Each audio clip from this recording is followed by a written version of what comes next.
All right, so I reached back from the beach. Maracas is still Maracas. Everything was nice. We ain't wear no mask in the car for the first time in a long time. I blow every policeman on the way to Maracas. I pop up, no mask. So at least we're getting back to going family. I will get into the relaxing of the COVID protocols in a little bit, right? But Maracas is still Maracas. I know Trinidad is a Lent and Easter kind of beach bathing people.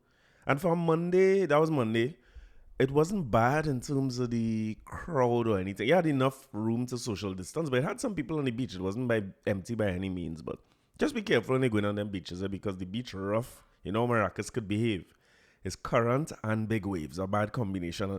These fellas, Justin and Zachary, like them, I no respect them. Feel everywhere swimming pool, because them learn to swim and they're on level, whatever level they're on. And Justin is telling me, I like the feel of the current pulling me. I was like, what? You like the feel of the current? So that was nice. Plenty of work. It reminded me of your parents a long time. We reach, all we reach. Because remember when you were small and you used to go on the beach and they used to tell you thing like, well, you have to wait a half hour before your food digests before you go in the water. And then they used to tell you, all right, they only bathe, but don't go past me. Nobody don't pass me. I need to see all of it. I just turned into that fully old man on the beach when I used to be so annoyed with them thing. Oh, when you go on the beach and your old bones just take a while to sit down to get accustomed to the fact that you may go in that cold water. And them trying frustrated because you ain't want them going in water without you. But you ain't going in that water after a long drive. My father used to tell me a thing. He used to say, I'm never going to get this right, but he used to say, traveler, passes by. So where you are, so once was I. Where I am, so will you be. So prepare, traveler, to follow me. Some kind of damn thing he used to say that mean, wherever you see people pass, you go end up right there. And I end up right there yesterday with them training. a song like my mother and them and Auntie Saka and them when they used to carry me on the beach. But anyway, let me get into the mix here. And I want to start on a positive note this week by acknowledging now, I'm feeling like we talked about this here before, that it was COVID. And assuming that because it was COVID and people couldn't travel and all these things, that we had a postponed National Awards ceremony. So I'm reading from the news. It is from Sean Douglas. Dr. Wayne Frederick, surgeon and president of Howard University in Washington, D.C., was awarded the nation's highest honor, the Order of the Republic of Trinidad and Tobago for Medicine and Education at the postponed National Awards ceremony for 2020. The Order of the Republic of Trinidad and Tobago is given for distinguished and outstanding service to TNT. A statement by President. I want to go to what he was saying. He said, after the function, Frederick told reporters it's a very humbling honor, but a little bittersweet. My stepfather passed away earlier today, so that will take me time. A public servant just like my mom. He said his stepfather was named Peter Hill and worked in the prison service. He said, I'm a surgical oncologist, so I have provided care for patients. I have provided care for cancer patients. I'm also the sitting president of Howard University for the past 9 years. So what I've tried to do is pour education into others. He said we've held recruiting trips here at schools like Laventille, I guess Success Laventille or in Laventille. I think it's important to provide an opportunity for other young people to see a model.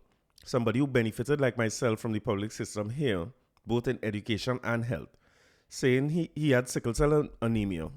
He said he had benefited from Trinidad and Tobago's public health system. So coming back here and volunteering help for others and also to provide educational opportunities for young people as well is extremely important to me. I asked if he had any messages for youngsters. He said, I hope young people today would be inspired to go after their dreams and make sure their dreams are as big as possible. Now, salute to him, right? And I feel like we talked about this before, but I don't remember getting a lot into Dr. Wayne Frederick in the podcast that we covered this. It might have been late 2020, I guess. So wait, if this is the postponed 2020 awards, when is the 2021 awards? That happened or it didn't happen or it just went on? I'm feeling like I'm a little bit lost in this here. But you would know Dr. Wayne Frederick. He's been around, when I say around, of course, he's president of Howard University, but he's been around the Caribbean culture for a long time. So a lot of times you hear the Howard and the Caribbean, he's at the center of it. I remember past President Carmona going and meet with him there and stuff. So he's at the forefront of not just the medicine side of it, which I don't know nothing about, but in terms of the relationship between Howard and the Caribbean. And he talks about it a lot. So I didn't know that he was in Trinidad volunteering and doing work and so on. But I wanted to spend a minute talking about, before I get to the other recipients, talking about this idea of role models, right? Because I think we live in an era now where it's easy. The word influencer is almost an insult now. When somebody tells you he's an influencer, I don't like it neither. A man called me, salute my guy Maurice Burke. Maurice called my day and say, so I hear he's an influencer now. I say, Burke, what kind of influencer talk is this? Me no influencer. So I'm not sure that influencer is a word that replaces role model. No, influencer just mean you're bad on Instagram and everybody following you. I guess from a branding standpoint or from a business standpoint, the idea behind an influencer is influencers could influence you to buy something. So if I have somebody who have a whole bunch of, I'll use an example, right? I follow MYOB and them. Every now and again, you would see MYOB. Or for those of you abroad who might follow Shade Room or Baller Alert, or what's my boy name who I was talking about last week again? Jason Lee from Hollywood Unlocked. If you're following those pages, every now and again, you're going to see those pages advertise something. They're going to put out something for some. It used to be Slim and Tea or them waistband at one point in time. Now it's hair extension and wig or whatever it is. Largely because those pages they have plenty of followers, so you get plenty eyeballs on the advertisement first and foremost. But also people believe in the people that they follow.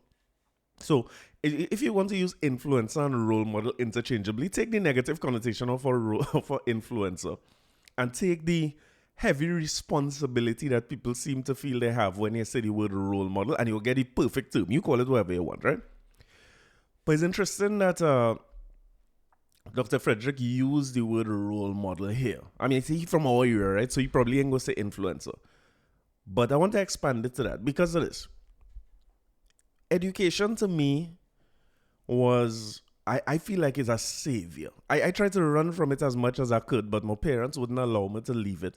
I always remember from a very, very young age, from as early as I could remember, I tried to keep my eyes open when I tell stories, right? Before I get into the story, I want to say, like everybody telling, man, my son is telling me it all the time, my eyes be closed right through. When I'm talking about things and my eyes closed, I be in that place when I was hearing that thing. So I let it work with me, right? So I can try and keep my eye open here and tell this story.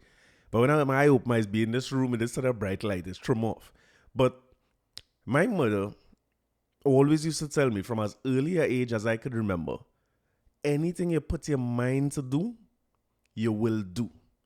I don't know if it's just a parent telling a child. You know, every parent think their child are real special and somebody's trying special. You know what I mean? So I don't know if every parent is just say those things. And of course, every parent don't say those things because you hear stories about people who parents tell them the worst of things, and you know what I mean, because them a lot of years in therapy and all these things, which I don't have my money per side for Zachary therapy already. I suppose as parents, one of the things I learning now as a parent is that my parents was figuring it out as they go along. But when you're a child looking at your parents, you just look at them like they have everything figured out. So it's a tricky thing. So you're bound to have them in a little bit of therapy. My mother always used to say that in good and bad situations, in situations where I'm doing well or in situations where I'm not doing well, she always used to take time to say, hey, you see your mind. You see your mind? Anything you put your mind to do in life, you will do. So put it towards positive things. She used to drill that into me, among many other things.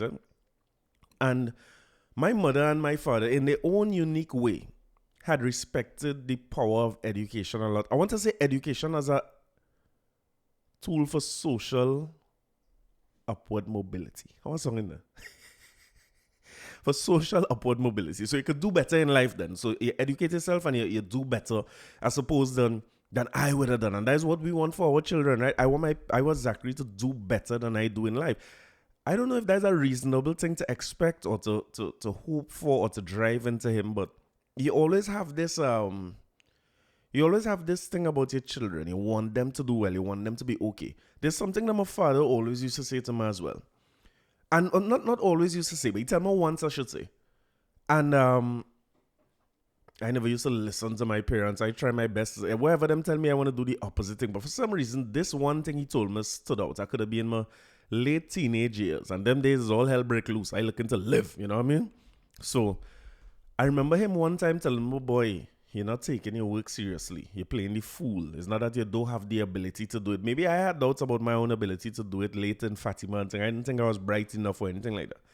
He said you have the ability to do it, but you're wasting time and you're playing the fool. You want to be on the block. You're studying the wrong company. You're following down the wrong road. There's so much positive examples for you to follow. You ain't following that, but you're following down the wrong road. And he said, listen, because at my age then, my father is a manager in court something. My mother is a supervisor in TSTT. When I hear the word manager and supervisor, I think in my parents enormously successful. They have great jobs, you know what I mean? So a part of me thinking, I good. I know my mother will give me work in TSTT. I know my father will pull me in court. I good to go. I must make money. So he say, boy, I will do anything for you. He say, if you come out here and you have no passes and you don't have nothing, he say, I will find a job for you. I will make sure that you always good in life. He say, but the problem I have is that I can't guarantee that I will always be here. He say, suppose I die. And I don't know what it is in my little teenage brain at the time make me hold on to that. But those words, I feel, changed my life and changed my attitude towards education as something that could elevate you or something to take seriously, if I could put it like that, right? Because that would be for me, I do CXC and get 4 passes. I had 1 and 3 twos. The one was in POB. And the 3 twos, I can't remember what the 3 twos was in, but I could tell you maths wasn't one. I could tell you maths wasn't there. So I come out of Fatima without a full certificate. And I would say mostly because of our relationship with Father Gregory at the time. I get back to repeat, what was the name of the thing? CXC in Fatima. And the reason I say it's a relationship is because, I mean, I suppose I could have get to repeat, but I was given real trouble. As a man, didn't like to go to school. The earliest I could get to leave school, God bless my grandmother, she never sell me out. Every time 10 o'clock reach and it's break time and they open that gate, I go on, me ain't coming back to school. So it was known in school. And I remember one teacher say, he say, this shepherd applying for a repeat, and I see him in the racing pool in Fatima. There's no Father Gregory, not in Fatima, in St. James. He's in and out of the racing pool in St. James. But culture is a hell of a thing. St. James, that was just a part of St. James' life. But I'm thinking to myself, but he's a teacher. He's in a racing pool to be seeing me in the racing pool. But anyway, we were the first group of people. So many of us, I guess, had to repeat that. They had created a repeating class in Fatima for us. So while you will have 5-1, 5-2, 5-3, and in some most years 5-4. We went into a class called 5R. They had a repeating class. So it was about 20-something of us who repeat CXC together. And I don't know if I was getting into that group without Father Gregory. I want to go as far as to say, I don't know if that group would have been created without Father Gregory. He step in and play a role there and say, listen, these is not bad boys. The boys are a little misguided. They like trouble. They like this. You know what I mean? They like to play whatever it is.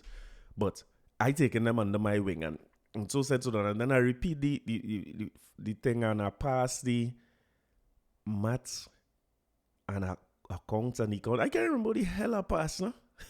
But I get into A-levels and that's how I end up going tranquil for A-levels now. And whatever Daddy had said to me at the time would have been somewhere between that Form 5 and Form 6 when I started taking the thing seriously. And I guess apart from it too, he used to talk about UE so much that I realized, boy, like I had no choice but to go in UE. I looking for work, I looking for birds, I looking to live. This man telling me about UE. So all that to say, when I hear Dr. Frederick talk about the importance of education, it's something that meant a lot or means a lot to me now. And this is where the conundrum comes. For young people like ourselves who grow up in all kinds of different circumstances from all kinds of different backgrounds, I think one of the things we take for granted, and I'm saying this because we as influencers or as role models, I guess it's because of the responsibility behind it. When people call us role models or people call us influencers, or you hear it with these stars all the time, so you're a rapper, you're this, you're that, and you do something and people say, well, you're a role model, you shouldn't do this because you're affecting the lives of children. We pull back from that term role model because we don't want the responsibility that goes along with it. But I will say that regardless of what you do or you accept, you're influencing a lot of people. You are a role model to a lot of people watching what you're doing. And I had an uncle one time who told me, you need to make more children. You know what I mean? He said the gangsters and them making 5 and 6 and 7 and 8 children and all this. So like the good people are only making 1. What will happen to them when they grow up? Where's the influence is what he was asking. I think that's something we as especially people listening to this podcast, we had to pay more attention to. We are young professionals, you know what I mean, who through all different types of means, all different journeys. Some of us is it a letter like hell behind all the names. Some of us have no letter, but we have a profession that we great at, and we out there with the profession. We have to remember that people watching that. And I'm saying all that because when I was growing up in St. James, the whether they accepted the terms or role models or what, the fellas who was on the rough life, the gangsters, man, who taking the little chance on selling drugs and things, they were influencing you too. I don't know if they ever accepted the term role model or influence or anything like that, right? They just living, I suppose, just like me. But when I see them in the newest clothes and jewelry and sometimes a nice car and they have a nice woman and you know what I mean, they sometimes they're traveling and they're going places and things, those things meant a lot to me as a child. You know? I remember, I ain't gonna call no name of men in St. James, right? Because we're no informers, right? But I remember seeing a fellow with a big gold chain, big Africa pendant ring, big Africa ring and big gold chain. I wanted, you know how bad I wanted a Spanish link chain with a big circle on it with a big C in the middle for I wanted that so bad. And a netted vest and a Clarks and a Kangol. I wanted that so bad. Let me put it like this. The way some of us might want our own home, you know what I mean? If we rent it now, we want to buy a house for ourselves. Or some of us who don't have a house already and looking for a rental property or a proper portfolio on the stock exchange or some Bitcoin or some assets or insurance policy to make sure the way you feel about that now is the way I felt about a gold chain and a Kangles and a point and go to my parents. That is what I wanted. I wasn't thinking beyond that. Like what you will leave for your children, what legacy, what kind of life you will live. What I wasn't thinking that at all. And a part of it is because the influences or the role modeling that was happening for that particular role in my community was so much more in my face and so much stronger than the other role models. So I had plenty other role models as well. I don't want to say I didn't have, I chose, as I know now, when my parents was them, I was choosing the wrong road. It was absolutely a choice because I had family, I had friends, I had people in the community who you could look up to who doing an honest day's work for honest day's pay. But the thing about them is even the ones who were extremely successful. So when I look at corporate influencers, I had people in St. James who I used to look up to like our Uncle Steve Shepherd. He's the first person I know I said a degree and all them sort of thing. I never know about that, you know. But so I went watch Uncle Steve. I see about Uncle Steve going down a road. But the thing about it, the road he going down, he not spending a whole lot of time talking to me about it. If he talked to me about it, it's sounding boring like hell because it's no goal, no woman, no nothing involved in it. It's not glamorous to a young teenager. You know what I mean? And another fellow in the community, a fellow named Barry Tangwell. So look, my guy Tangwell was another person who was moving up the corporate ladder. Went Fatima too, if I'm not mistaken, and did the degrees and all that. And you see these things, but again, up to today, I see Barry. I never see him in no big goal. Barry and no gold teeth or nothing. It have nothing to show me. It have nothing to show me how great this lifestyle is or anything like that. Now, of course, it still comes down to choices, and as my father says, sometimes the people who trying to steer your path down the right road, they may not be here when it's time for me. As a matter of fact, I want to say that they're often not there when it's time for you to make your choices, because as parents, you could tell them, you could talk to them, you can't force them to do nothing. That's one of the hardest things I find about, and I can't imagine what it would be like when I said a parent, young teenagers and young adults, something you can't force them what you're going to tell them to do. So I found that Dr. Frederick take a little minute to talk about the purpose of role models, and I wanted to amplify that voice in this week's podcast because of who listens to this podcast, the things that we do, the things that we involved in. I also had in St. James. St. James was a place where if you had any inkling or any little thing that's pushing you towards entrepreneurship, I find St. James was the place for that because you had so many different people who were running their own businesses in St. James. It was surreal. Salute my guy Kenny, but rest in peace. I talked about him the other day. He was running a bar in St. James. They had Don running an electrical place. Larry fixing TV. Gus renting out sound system and DJing and those types of things. You had so much around you that you could choose to follow. So what I'm saying is to agree with Dr. Frederick, we as the people who doing things that we call positive and we impacting society in a different way and choosing to live a life different than people who might be choosing in the communities that we come from. I think it's real important for us to put ourselves out there a little more and not just do it for your children, because I was fortunate to grow up. I still have my mother and my father up to today. And there's barely anything I do without both of them. I still reach out to them for advice when they tell me, boy, this getting too loose, you think there's not a good idea. I still ignore them like hell, but they're there when I do it and I'm wrong at that 40-something years old. They're still right there behind me. But we have to remember that a lot of the people who, we talking about the country not being where we want it to be. And I think the onus is on us. The onus is on us to present ourselves more. Show people the option, because sometimes it's the littlest thing. My father told me things for years, but that little sentence that I might not be here stay with me for so long. My mother told me so much thing in life, but that little sentence saying, hey, you're mine. Anything that you want to do, you could do. Stay with me for so long. And what I wanted to do back in the days, I wanted to see if I could get a little ounce and flip that ounce. And you know what I mean? I wanted to live nice, I suppose. If my mind was set on that, that's what I would be doing up to today. But I think it's critical for us to make sure that we use our influence or understand that we are role models and present something different to people. What Dr. Wayne Frederick doing in Laventille is so important, because all the little boys in Laventille not going to say, all right, I'm going to be the next Wayne Frederick. But one of them might.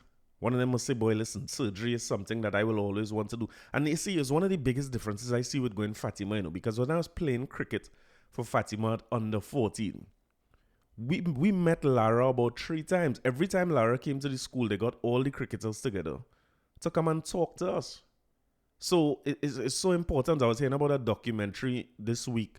I can't remember if it's on Netflix, but if I remember the name of it, it will be, the sister was telling me about it, where they have a young, I think it was J. Cole. Somebody came to the school. It was I'm probably wrong about this, but it's like Jay-Z coming to the school to talk, performing at school, and a young J. Cole asking him questions. And you know, they documenting things like that. Sometimes it's just one spark or one sentence or one little thing, but we can't do it. We're not going to be able to do it if we're only doing it for our children, who, like with me and my parents, have the benefit of getting several statements to them on a daily basis, and one of them statements will get through. You know what I mean? Or who, even when none of these statements get through, we're going to grab our children and say, boy, listen, come and work here. You know, you understand? Because we have a little influence. We have a little pull somewhere. We have a friend. Somebody go call me and say, boy, listen, my son looking for a job where you could do for it. Because we have a little network, you know what I mean?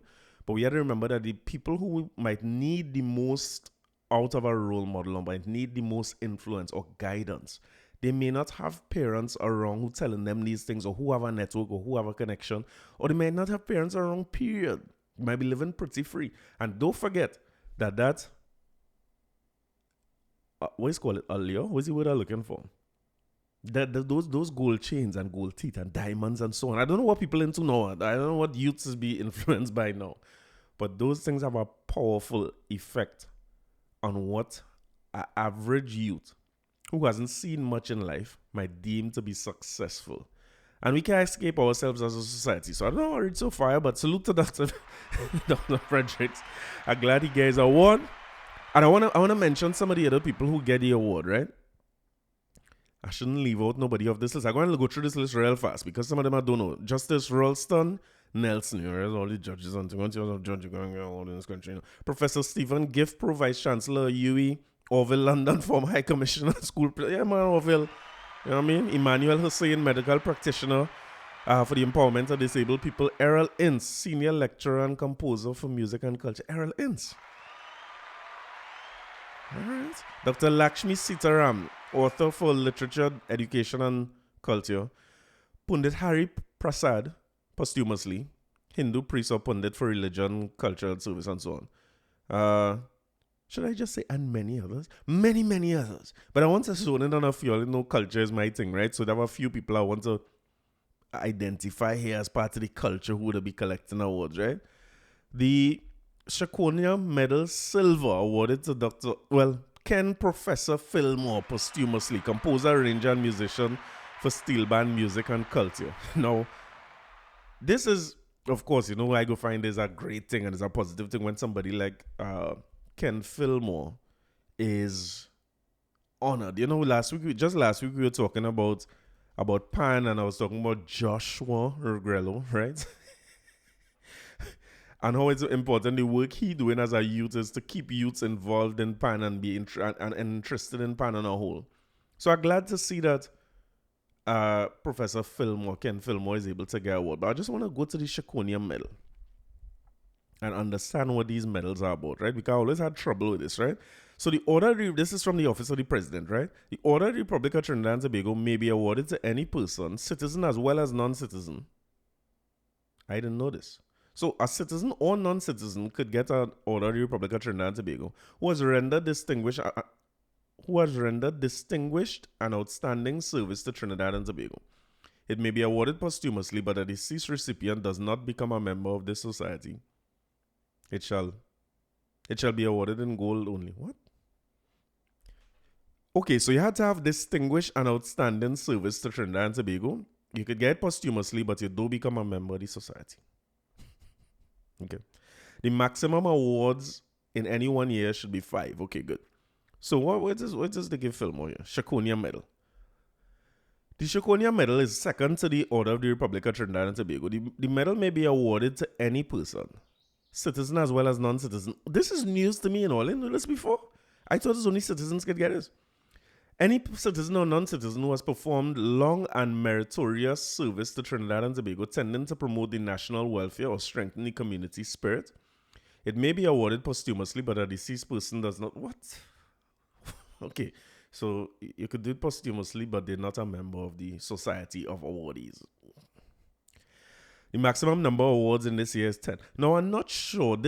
It may be awarded in gold, silver, and bronze, in accordance with the assessed value of the service rendered. All right, I don't want to get into this because I was wondering, like, how they decide that Shakonia medal silver was what Ken Fillmore should get for his work in steel band and culture. But over London, bonus gold. Not taking anything away from Orville London, but I just feel like the tears in this thing make for a lot of discussion. You know what I mean?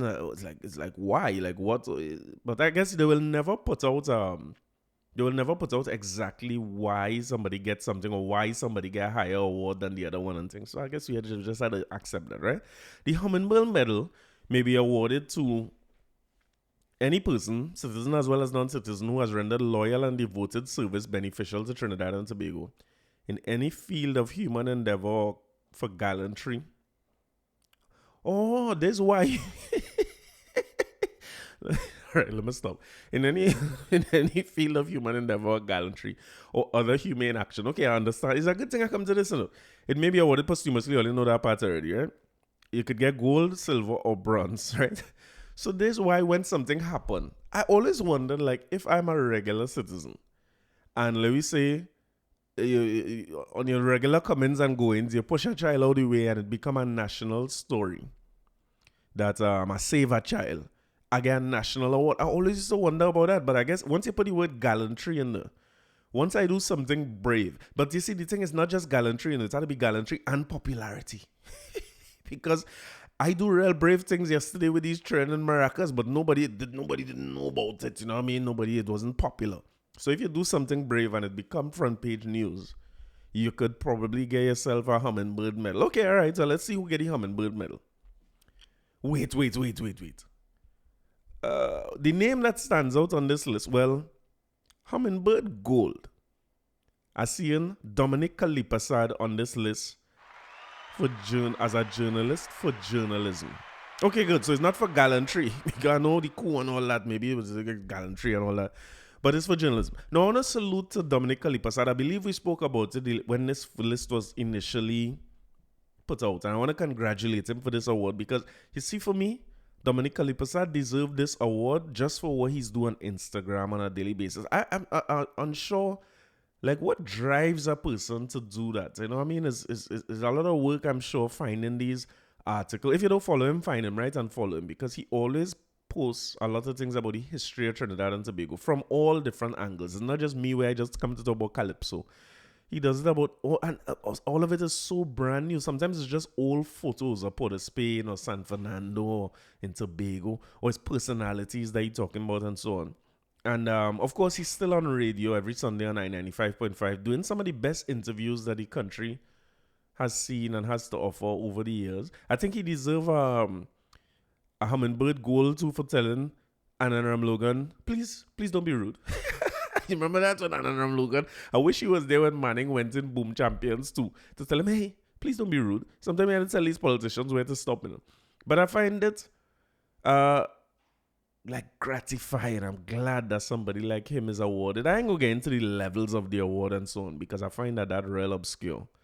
And it's hard to, unless you're inside the discussions of what the panel doing when they're coming up with who gets in what level of award, I suppose it would be hard to come up. And it's a good thing somebody like me not on this, because I would do the same thing. Anybody who I like and I find popular, you was getting an Order of the Republic of Trinidad. The Fillmore was definitely getting the top award, Top Gun.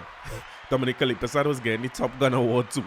But of course, for somebody like me, I would probably miss many people in sport, in the legal fraternity, in the business fraternity. I would probably miss all of them. So I would love to find out who is the panel. I'm sure it's well diverse and so on. I see Hummingbird Silver, Crazy, Edwin Ayoung in the spheres of music and culture. Oh, hey, let's see Crazy. Should I play this boy? You see, when you come to celebrate somebody, it ain't good to make joke about the person when you're celebrating them. I'm not going to play it, right? But I just happened to come across, don't ask me how, an Instagram page by a man whom you might know as the sexologist, who people generally know as Dr. Raj, right?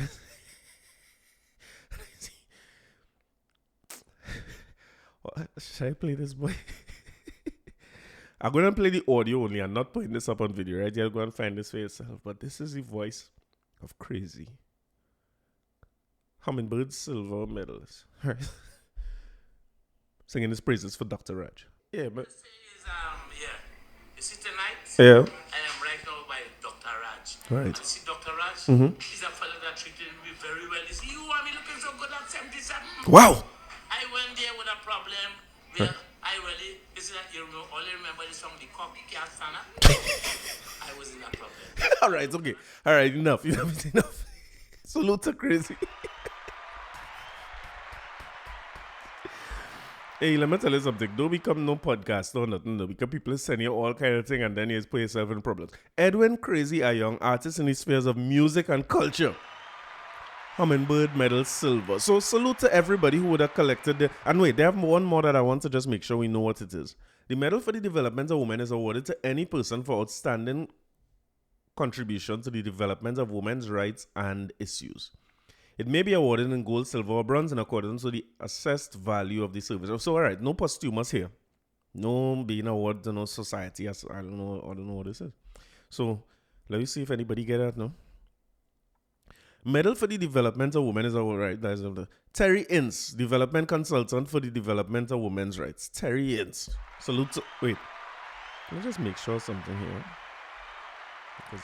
Right, good. I'm just making sure Terry Ince is a woman. Terry Ince is a social entrepreneur and rights advocate who has worked extensively with for-profit and non-governmental organizations in developed and developing countries and underserved communities.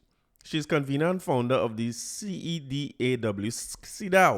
What CEDAW stand for again? Committee of, I think it's something against domestic discrimination against women. Convention on the Elimination of All Forms of Discrimination Against Women.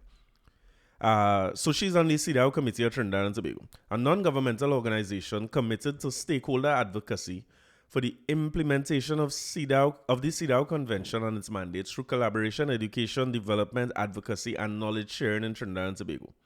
In her role as director, she has used her skills and experience to contribute to the practical promotion and core principles of women's economic and political empowerment and sustainable machineries. Terry holds a master's in OB, organizational behavior, no longer any about that. And organizational development, there was 2 courses we had to do from Johns Hopkins University. She has practical formation in the field of development work and gender issues, especially as it concerns young people and the environment. So, salute to Terrians on your national award. So, outside of the 3 levels, I mean, Order of the Republic, Shakonia Medal, and Hummingbird Medal, we also have, wait, I missed one. We also have the Medal for the Development of Women. But we also have the Public Service Medal of Merit. Let me see what this is, and we're moving on from it. Public Service Medal of Merit may be awarded to citizens for outstanding and meritorious service in the public services, the defense and protective services, or service with the statutory bodies performing national functions.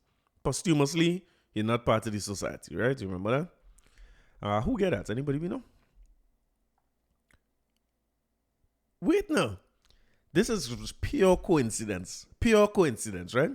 Herweld Elder is the first name I see on this list. Principal and founder of Elders Classes for Education. You know, I was always wondering about Elder too. You don't remember Elders Classes? the Elder was one of the I was glad to hear you alive because he doesn't say posthumously here. And I'm glad that he awarded, right? Because if we could rub Elder back in the day, you know, we used to switch up and play with registering for class, then go and ask for a refund. Right? If you feel it's Tilda Swindler, it was Elder Swindler back in the day. But Elder is one of those people too who was a role model for me in terms of shaping my education. Because for me, right, when I was repeating, I didn't just repeat once, come to think about it. When I repeat in Fatima, no, my timelines are no, all right. When I repeat A levels, because I went and I do A levels, and in A levels I get A and a B and 2 D's. I don't know how this marketing now, but D is not a pass, right? I do accounts, econ, and MOB. So I get A in GP. Remember, they still do GP. I get A in GP and a B in MOB, and then 2 D's. So again, I get accepted in UE to do carnival arts. Now, to be honest with you, I wish I had done the carnival arts. I wish I had done. And maybe I considering going back to either UE or probably UTT to get involved in their culture program or their music program. Maybe if I had the time. You know what I mean? But I didn't want to do carnival arts at the time. I don't think I would be very good at that. I really wanted to do business. So I decided, listen, I will pay by Elder and do over accounts and econ and try to get in UE for something else, right? And Elder's classes was where I went for that. And Elder used to teach econ himself. Now, you see this thing about role models and influencers. This is what I'm talking about, right? Elder was one of the first lecturers I ever had. And maybe this was something for me. The teachers who stood out to me over the years, like a few names will come to mind for me, right? Mr. Ram Singh was also an economics teacher in Fatima. Salute my guy, Mr. Ram Singh. Mr. Ramdas was, I can't remember if Harry ever teach me, but he was the coach of the cricket team. Well, under 14, he used to coach everything in under 14. Oh, Harry get to be the coach of football and cricket and things. Harry could play football and cricket and these things. But he used to coach everything in under 14. And I think one of the things that had appealed to me as teachers back in the day, more than the content or whatever they had to do, was teachers who used to talk normal. Stranger. But Mr. Ramsing just used to talk like a normal, I don't want to say normal because I guess everybody talking was normal for them, right? But talking like an average Trini, like he's talked just like the people who I was emulating on the block. Not as loose, not as obscene, but just talk normal. Like I guess normal for me then is what I'm trying to say. You know what I mean? He was talking just like the voices I had around me in St. James. He wasn't talking aloof and so debits and credits and all of that. He used to talk normal. And that was one of the things about Elder. Elder was extremely Tobagonian in the way he used to talk. I think his influence on me was more than just economics because now I went on, not even thinking about this, but now that I see this here, econ is one of my favorite subjects to do lectures in because I don't think it's an easy subject, but I feel like econ is the first subject that make me feel like I could become a lecturer. Because I say, you know what? I could help people understand concepts that they might find very, very complex. But I think they already know these concepts. I don't think those concepts are too hard for people to grasp at all. I think you're dealing with economics on a daily basis. And Elder was one of the people, along with Mr. Ramsing too, but he put the simplicity of economics to me because of how he used to talk. He used to talk what I call him normal. He used to talk just like a normal Tobagonian. And his Tobago accent was thick. But he was also a storyteller. So when Elder teaching you something, Elder not just going to come to you and tell you opportunity cost, the definition is XYZ. Elder going to get into a story and tell you about something in real life that tells you, okay, this is what it is. This is why opportunity cost. This is why you have to give up something. This is why we have choice. Here's why we have limited resources. So the story ties together the thing so well that my initial interest is in Elder and the story that he's telling. And because of my interest in that, somewhere along the line, I start to pick up economic knowledge. And after he do that now, he will say, okay, so the definition of opportunity cost is this. The definition of scarcity, the definition of choice. You know what I mean? So by the time we get to the definitions, which is always the most boring part of the course for me, I was already hooked. I was already tied. I was already locked into what it is he was teaching. Like, I remember one particular story he used to tell all the time. And I think he used to use it to talk about economic growth, right? He used to talk about leaving Tobago to come to Trinidad for the first time. And he said in the boat, I don't know how long the boat would have taken when he was leaving there, because Elder is in fact an elder. So I don't know what year he come to Trinidad. But when he talking about his journey on the boat, he telling you so much of a story. He almost in the place. He almost in the boat with him and his mother and thing. And he say he drop asleep, boy. And when he wake up, he said they see Trinidad in the distance, right? And remember he talking about economic growth, right? How the countries develop and so on. And he say, boy, when he open me eye, he gets so excited. He said, Mommy, way, look at lights. He said the mother hit him one slap. He can embarrass parents a long time. But you see, again, them little stories, them days I working, I come in there after work or Saturday morning when you don't want to be there, and you're looking forward to the personality as much as you're looking forward to the knowledge. So salute, I'm real happy about this, that Elder receiving a Medal of Merit Gold. And I'm sure there are a lot of people who would talk about the influence that Elder had on him, because as much as he tells stories and he get interested, he had a unique way of reinforcing. Once he was doing the work with Elder, he had to be one of Elder's favorite people. So I always talk about my partner Slim, my boy Ansel. And Ansel was in them Elder's class, and Ansel was bright since then, bright up to today. And he was one of the fellows who Elder had a certain amount of respect, almost camaraderie. He was cool with the people who he seeing making an effort and doing the work. But boy, when you're going Elder class unprepared, and you're not doing any work, Elder was embarrassing. I wonder if other people know about Elder, but Elder was embarrassing. Elder used to call you out and bawl at you in the class, and then thing to make people cry. When people are seeing Elder putting tears in them classes. Like I remember a fellow, the man had the unfortunate combination of a kooky eye and glasses. You know what I mean? It's not an easy combination to have. And Elder class must be about 40, 50 people in there. So I don't know if up to now Elder know my name. But I remember one time that man in that class, and that man asked a question. And boy, my partner with the glasses, when I hear him start to answer, I say, this brother way off, and this brother ain't read the man notes. Elder was so simple in class to me. Elder used to give you the notes and everything. If you go over them notes, even if just before you start, you go over. If you ask a question, go back to the notes. The questions he asking, they write in the notes he talk about, But boy, my guy went into he must decide today answering this question, and you go find the right answer somewhere. That man started ramble on, boy, about nothing. Nothing he's saying in song and remotely right. And Elder watched that man. He said, hey, King Kai man! I don't think Elder would have survived in this day of political correctness and so on, because Elder didn't care what he call you. Elder call him man King Kai man, right? But salute to Elder. And all the time I thought it was Howard Elder, realize it's Herweld Elder. Very, very big with your name. So salute again to all the people who would have received the awards from 2020. And this is again, we talked a little bit about this last week, but I feel like this reinforces what I was saying about symbolism mattering. So when I was saying last week that we should always maintain a calypso monarch, have a merry monarch, have a road march king, have a king and queen and the bands who preside over the festival. I think those things matter. in terms of when we grow up, when we, as a child, you see things so innocently. Let them see that they have national awardees and they have things that you could accomplish outside of just yourself, outside of your personal accomplishments, outside of the. I always say that we as a people, we're so selfish sometimes. We only care about our own development and our family development. So we rather move into a gated community and lock the crime out than develop our own communities. Or even when we're in a community, we rather build higher walls to keep our neighbors out rather than stretch our hand and help them. Is something that's very Trinidad. And I in the same boat. I'm talking to myself basically. Talking about the selfishness. Let me jump into this now. I wanna talk about a little more about this Paria situation and LMCS, right?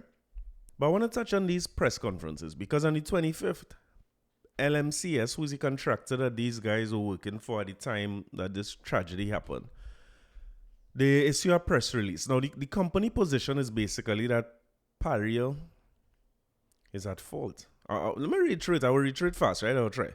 25th of February, tragedy struck on number 36 Sea Line Riser on berth number 6 at Paria Fuel Trading Company at Point-A-Pier. At this time, LMCS Limited was executing work it was contracted to perform by Paria Fuel Trading Company. This horrific incident led to the death of 4 of our dedicated employees, Yusuf Henry, Faisal Kurban, Rishi Nagasa, and Kazim Jeremiah Ali, the son of our managing director. Our 5th employee, Christopher Budram, survived but suffered severe injuries. LMCS has been concentrating its efforts on comforting the families who lost their loved ones and provided support to them during this period of unimaginable grief. The impact of this incident on our LMCS staff has been devastating. LMCS has made available to all members of the deceased families as well as Mr. Budram professional services to address their state of mind and the anguish that has been visited upon them as a result of this incident. These services have also been made available to all our employees. LMCS has undertaken to cover the burial costs of Yusuf, Fazal, and Rishi Nagasa. And, well, of course, one guy is the son of the director, so he had to bury his son. No, rough. Those who were responsible for this tragedy that led to the death of our employees and the serious injuries to Mr. Budram must be held accountable for their actions or lack thereof. The public interest requires no less. The families who lost their loved ones deserve no less. LMCS will be satisfied with no less. To this end, LMCS has retained at its own cost the services of a specialist pathologist to undertake private autopsies on behalf of all deceased. Now, the statement went ahead to say, because up to this point, for me, is a well-balanced and fair press release, which seemed to be written by a communications person. It seemed to be well thought out. So the focus of the release is not about who to blame or what to do or this and that. They positioning themselves for action, which I think is fair. And the focus of it is on those who had passed away and those who they left behind. So you notice they talk about, listen, they passed away, the tragic, all that. And then they went on to say the families, the employees, we have counseling for everybody, we're paying for the funerals and so on and all that, right? And then they end by saying, listen, we're getting our own pathologist, this, that. So you position yourself to take action, which I find is fair. But it went on to say, in addition, since this incident, LMCS has been in the process of gathering all the relevant evidence in order to provide international experts who are being retained by LMCS to determine the cause of this national disaster and to ascertain who is responsible for the deaths of our employees and the decision that led to their deaths. From the time that LMCS was made aware of the loss of contact with our divers on the 25th of February 2022, our singular aim was the rescue of our employees. That sounds fair to me. We not only had the manpower and personnel to carry out the rescue, but we provided Paria with the methodology to execute the rescue. At all material times, we were prevented from executing this rescue by Paria and the Trinidad and Tobago Coast Guard. We were not given the chance to save the lives of our employees. The effect of those decisions prevented us from attempting to rescue our employees, and those who made those decisions must be held accountable for them and must justify those decisions, not only to the families, but to the public and to the authorities that are responsible for the enforcement of the law.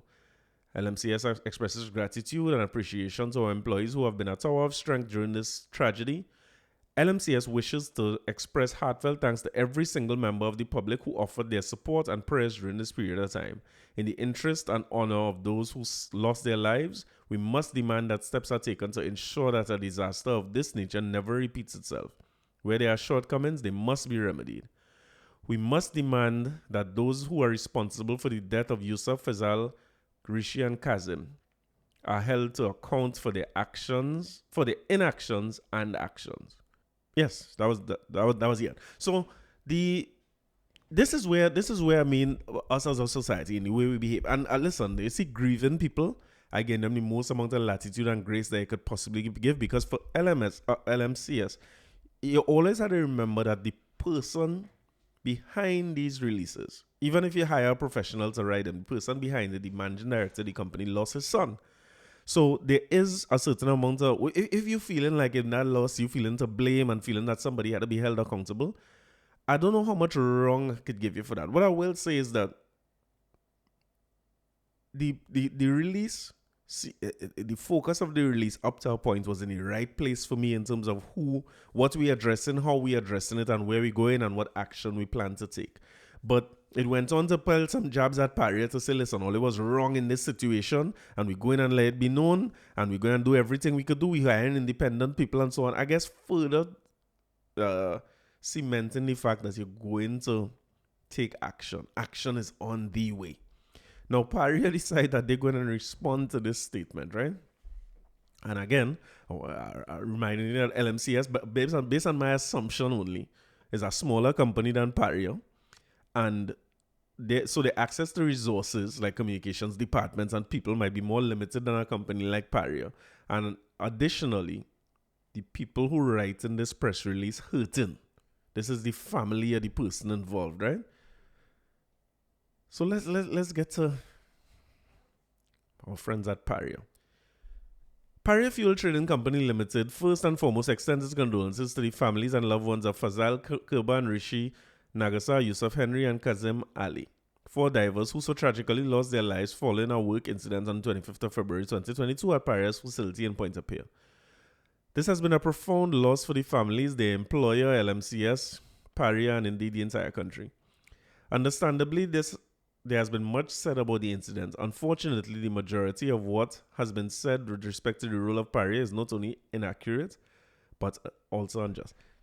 Listen, I can't read this whole thing, you know. Go and read Paria release, right? It's long. It's 2 pages long too. Now,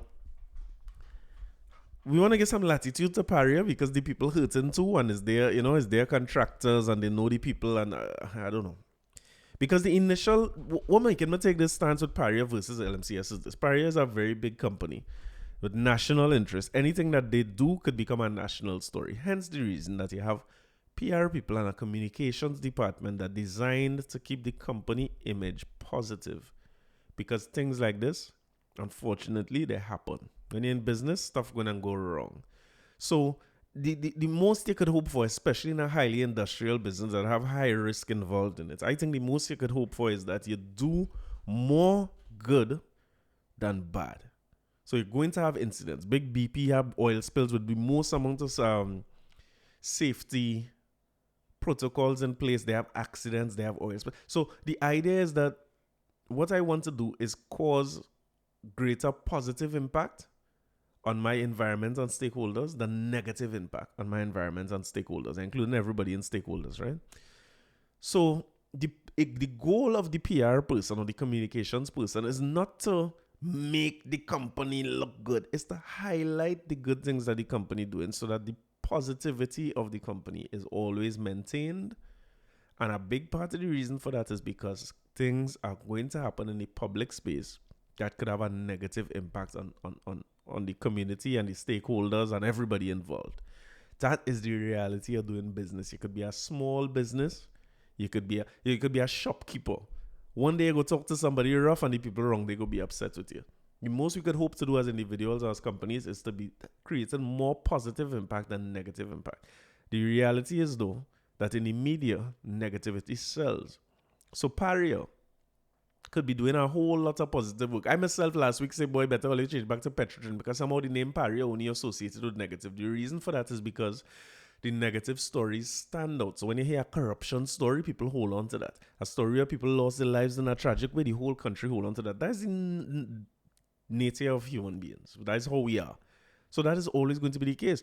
You sponsor a golf tournament, you help some underprivileged children, you do all these things. No, that story not as sticky as a story where it's a corruption and who gave who thing and Newman George and those stories not as sticky. Journalists not good. If you're a freelance journalist and you submit something saying, hey, can I provide you Paria did this nice thing for the people in Marbella and so on and fix over drain.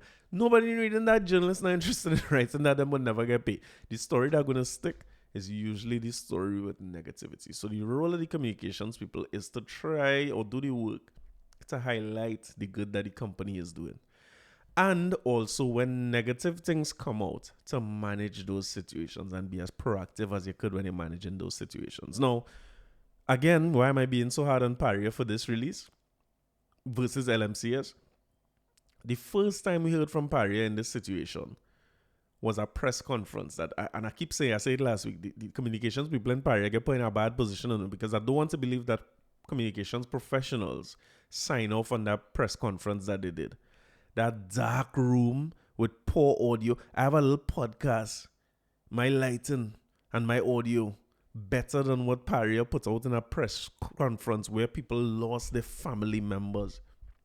And people, not even lost their family members, because at that time, as far as the family concerned, they're trying to rescue their family members. And you put out a press conference basically coming across as if you're condemning it, and this is the most you could do, and it's a recovery exercise and so on.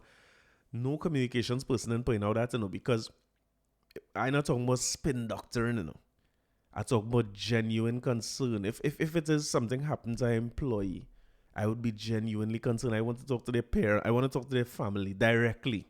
The first time they're hearing from me could never be in the media. But again, we have a little company, we not like Paria and these people. So I don't know if the people could do that. I don't know what's the protocol and thing, but I would have probably lost more because of break protocol. Put the company in trouble. But I was going to talk to them people family.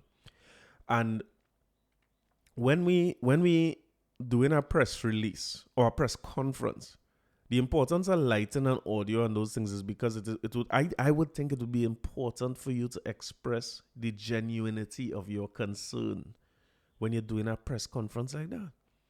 How you do a press conference with the audio, you can't hear what you're saying, and I don't know. Especially in this age of phone and them kind of thing where you could try to control your narrative as much as you want. People go and be recording you before the press conference starts, after it's done, and from angles that you didn't plan for. So it's even more important that you, and with audio that you didn't, it's critical that you manage this whole situation, which I think any communications person with this salt would have done, if you ask me. So I think, in my opinion, that's where they start bad. Additionally, when they started releasing statements, because I find that press conference take long to happen too, but when they start releasing statements, listen, you go through Paria statements, you'll realize that what they're doing is basically defending their position and saying that, listen, me ain't wrong, I do what I had to do. You know what I mean? If it was Elder saying it, instead of them writing it, they would just be saying, I ain't only talking about, me ain't wrong, all you do all the thing, and we couldn't send nobody in, and that's that. There's nothing more to say about that. We's not to blame, so and I think and this one cap it off, boy. This one cap it off. And again, I want to be clear that I'm not sure who right and who wrong in this situation, because I want to go back to a situation we had seen, which was one of the more tragic things we had ever seen in this country, where in Rokerinuk in Marval, they had a house on fire. And the father come back and meet the children burning. The place was locked up, and several rescuers had made several attempts to get the children out. You're seeing the children. You remember that story? And the firemen and them had to hold back the father from trying to run into the building because they say, hey, it have nothing else we could do. I know you're hearing him bawling. That's heart-wrenching. I know he's still alive. But listen, if you go into that, what we have is another victim, not a rescue. The firemen is professionals. They know what they're doing and so on. Now, the thing about it is that situation is easier for us to relate to than men in a pipeline 60 feet underwater and 1,500 feet across. I can't relate to that. Or people stuck in a 3-foot pipe. Listen, that by itself is one of the scariest thoughts I ever had. I don't want to stray too far, but you ever do one of the MRI and you went into one of them things? That might be about 3 foot in diameter when you're going to an MRI machine. Matter of fact, let me check that. What's the diameter of an MRI machine? Because, listen, I had a little back problem. Diameter of MRI machine. I had a little back problem. And I had to go in this thing, boy. And the people are 50 to 60 centimeters. What is that in feet? 60 centimeters. Let me use the biggest one. 60 centimeters in feet. Oh, God. The MRI machine is 2 feet. Well, I ain't doing no more MRI. I know that's even smaller than the pipe. Okay, so then maybe, because my only comparison point, which is absurd, to be honest, is an MRI machine. Because I keep thinking of, if you had to go and do this rescue, and you had to go into that pipe, I guess these men know what they're doing and them kind of thing, but that's something dangerous to me. I frighten already because of the small space, not even nothing else. And I keep trying to figure out, like, if you rescue somebody, how you just get them out? Like, you had to reverse, you had to turn around. What the hell are you supposed to do? So, knowing how frightened I was in an MRI machine, but I come out sweating out of that thing. The men keep me in there for 45 minutes. My stupid self thought that you could use your own AirPods. So I say, well, they tell me I could listen to music. So I say, well, all right, that Joe Budden podcast is 2-3 hours anyway. So I could be good for 45 minutes. I could just listen to Joe and I fine. When I reached there, the people didn't give me no music. They tell me I can't go in the AirPods. Obviously, I didn't know it was a magnetic thing. And them men put me in that. And the first time I feel, the man tell me, hey, what the man tell me? He and all need a communication specialist in MRI. Hey, all the people in MRI, all they need communication specialists. Because you know what he tell me? He say, I'm giving you this. There's a panic button in case you're in there and you're having any problems. You could press it. But that just means we had to start over the whole process. So that man basically tell me, have a panic button, but don't press it. Don't press it. Because you got it. He need a communications person. You can't tell me that when you know. And as he say that now, I started reversing. And all I have in my mind is that incinerator machine in Long Circle. Where it's called up there again? And I just remembering family members who they wheeling there. And I think to myself, boy, look at what I come to. Look how I going out for a little back problem. A man like me. I used to give people back problem. Now I go in a machine and but anyway, we digress. So my fear is that. And the issue is that while the house in Rockrinnok is easier to relate to, the pipeline is not an easy one for lay people to relate to. So the social media expertise that we see all the time on any situation is surreal to me.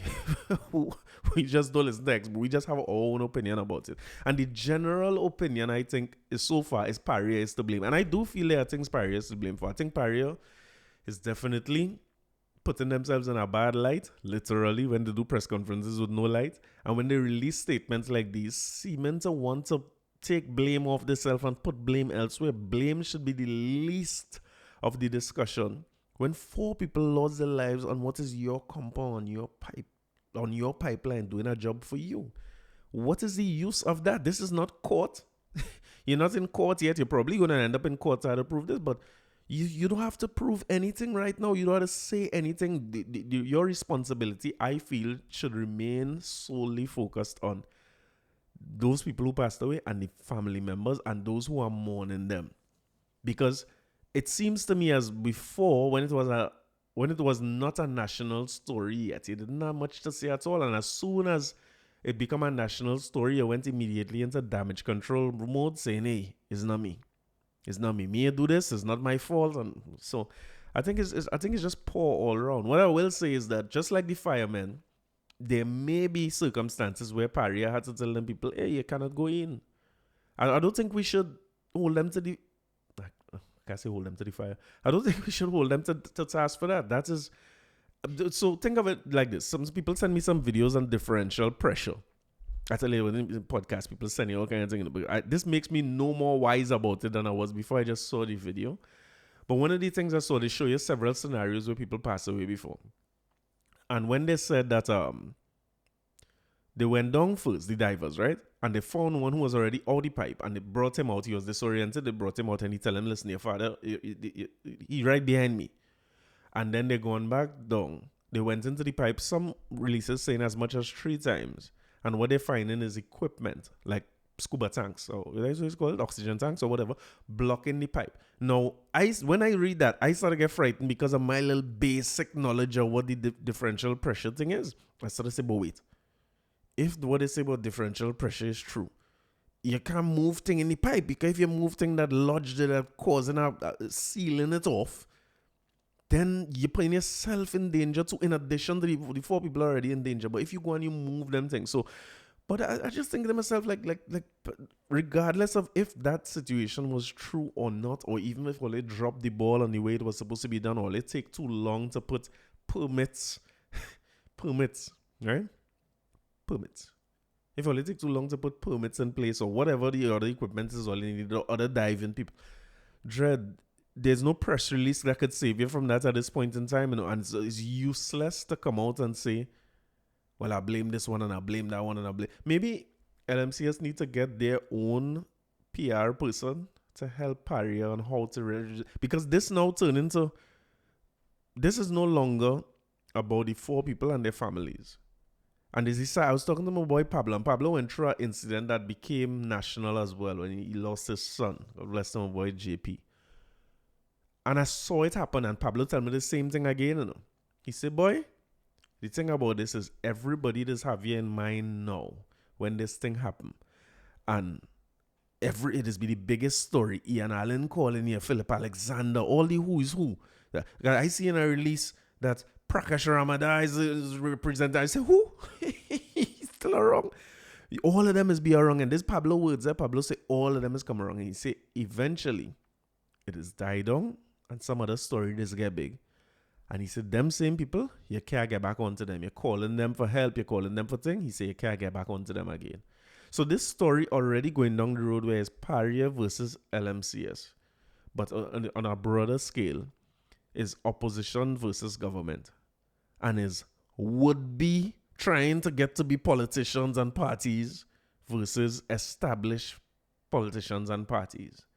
And as my boy Pablo says, sadly, it will go that way. It will have a back and forth for about a week or two, according to him, and then eventually them families going to be forgotten. And as my boy Vert to deal with his loss on his own, and I already seeing that is where it's going, because LMCS positioning themselves to take action, and Paria positioning themselves to take defense, and everybody done starting to forget the issue that we face. And here, even I will go as far as to say, listen, neither of them saying, okay, let's come together and discuss how we could never have an incident like this happen again on our compound or anywhere in Trinidad and Tobago. So it become a national issue now, right? So why not use this as an opportunity to say, okay, let us review safety practices throughout, how contractors are hired, what contractors do. Let's discuss rescue missions. Let's discuss permits so that they don't take 48 hours when a man have a tank that could only last a certain amount of time under them. Nobody seems to be having those discussions.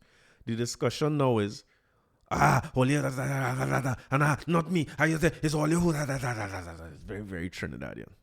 Anyway, see me. This is why I just end up sticking to talking about culture and things. I don't mind like to talk about music and culture and these things. I don't like to go down this road where I be talking about too much heavy political issues and these things, because number one, I out of depth, and number two, I just. It's be too much, boy. It's a recurring decimal. So there, unfortunately, according to Pablo, going to have an incident again within a month or two that we're going to talk about on a national level. And maybe I will just cut out what I just said and paste it into the situation to show you how it applies regardless of what the situation is. The same players I can't say the same players again because Prakash Ramada come back. The same players gonna come back and they're gonna play the same exact roles. A man used to say life is a stage, remember? So anyway, we get on to more positive things, eh? So last week, as a matter of fact, I had the pleasure. I thought this thing was in person, so I tell myself I'm leaving home. I'm starting to become a recluse now, slowly but surely. But this turned out to be a web event hosted by UE.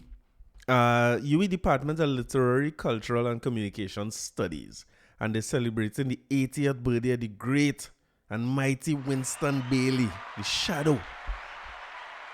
Name of it was Dreadness, or the topic was Dreadness, Mystical Power, Philosophy and Performance of Shadow. And it was nice to be a part of that symposium, or just an onlooker really taking it in. And they celebrate the life of Shadow, or celebrate his birthday, by looking into some parts of his process that we mightn't always get to see. So they had one of his managers talking about working with Shadow and how you'd come up with melodies and how it's amazing to hear somebody like him compose, because if you know music, his style of music was unique. he spoke about it a lot in terms of the way he would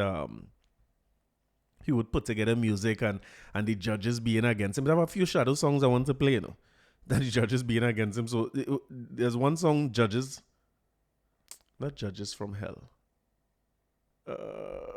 Jump Judges Jump, right? We say you go catch them judges in hell and have them jumping. Maybe I'll play a little piece of it, right? But they were talking about his songs and the way, his melodies, the way he creates spaces, the way he let the music breathe. Apparently, he was the kind of man who, if you're a musician and you're playing for Shadow or a producer, you're going to be told what to do when you come in that studio. You're going to tell you exactly what to play, how to put it together, and how to put it out. And it was really very interesting listening to some of these stories. And what in the most part would have been academics who had written papers on Shadow and his life and his discography before, and the depth of some of his music and the topics that he would have chosen to take on. But the one that stood out to me the most was Martin Raymond. I don't know if you know Martin Raymond, right? Martin Raymond is a producer. I know him as a producer, but Martin Raymond, I think he's the head of the Performing Arts Center in UTT right now. I hope I have that right. But if you should know the name, but just Google Martin Raymond. Martin Raymond Trinidad. I mean, he's done a whole lot where when it comes to music in Trinidad. So when you look him up, you'll see in production and engineering, some of his clients include, here the list this man up, right? I'm going through the whole list. Akon, Alison Hines, Andre Tanker, Billy Ocean, Brother Resistance, Sir Cliff Richard, David Bowie, David Rudder, Miguel Galofrey, Destra Garcia, Eddie Grant, Elephant Man, the man have it in alphabetical order, first it's bad.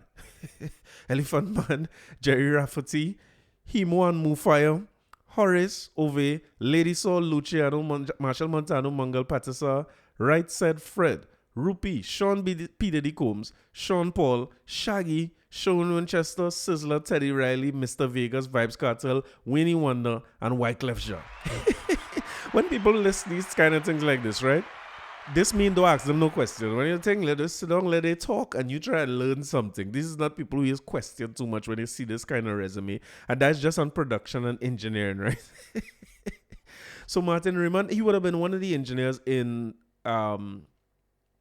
Caribbean Sound Basin. If you know the history behind where Diddy and Biggie Smalls and them was in Trinidad doing I think it was Biggie, if it's not first album, is Ready to Die, whichever album it was. I think he was already a star by then, so might have been Ready to Die.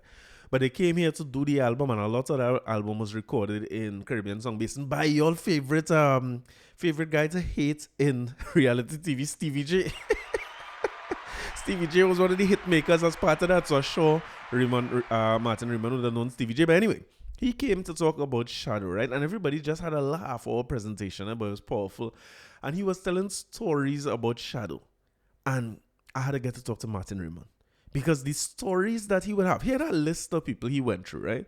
The stories that he would have, happy story, sad story, impactful story, positive, negative, whatever you want to call it. He would have a wealth of experience and stories that we just had to hear. So he was talking about one, and I hope I could do it some justice. He was saying that one time he in Caribbean Sound Basin, and them days all the young artists are wrong, you know what I mean? Everybody are wrong. And he said Sheldon Shell Shock Benjamin, rest in peace to Shell Shock, was there, and they were in the cafeteria. And he said Shadow was in the cafeteria. And he said, as usual, Shadow have a aura about him. He have a presence. So he said the fact that Shadow there, the place buzzing with that kind of energy, everybody waiting to hear, well, what Shadow go say, where he go come with, you know what I mean? And he said Shadow was looking out into the distance and thing, and he decided to start to talk to some of the youths. He said when Shadow talk, everybody sit down and listen. So everybody trying to hear what it is he's saying now and thing. And he says Shadow come and make a statement like, boy, the end is near. The end is upon us. You know what I mean?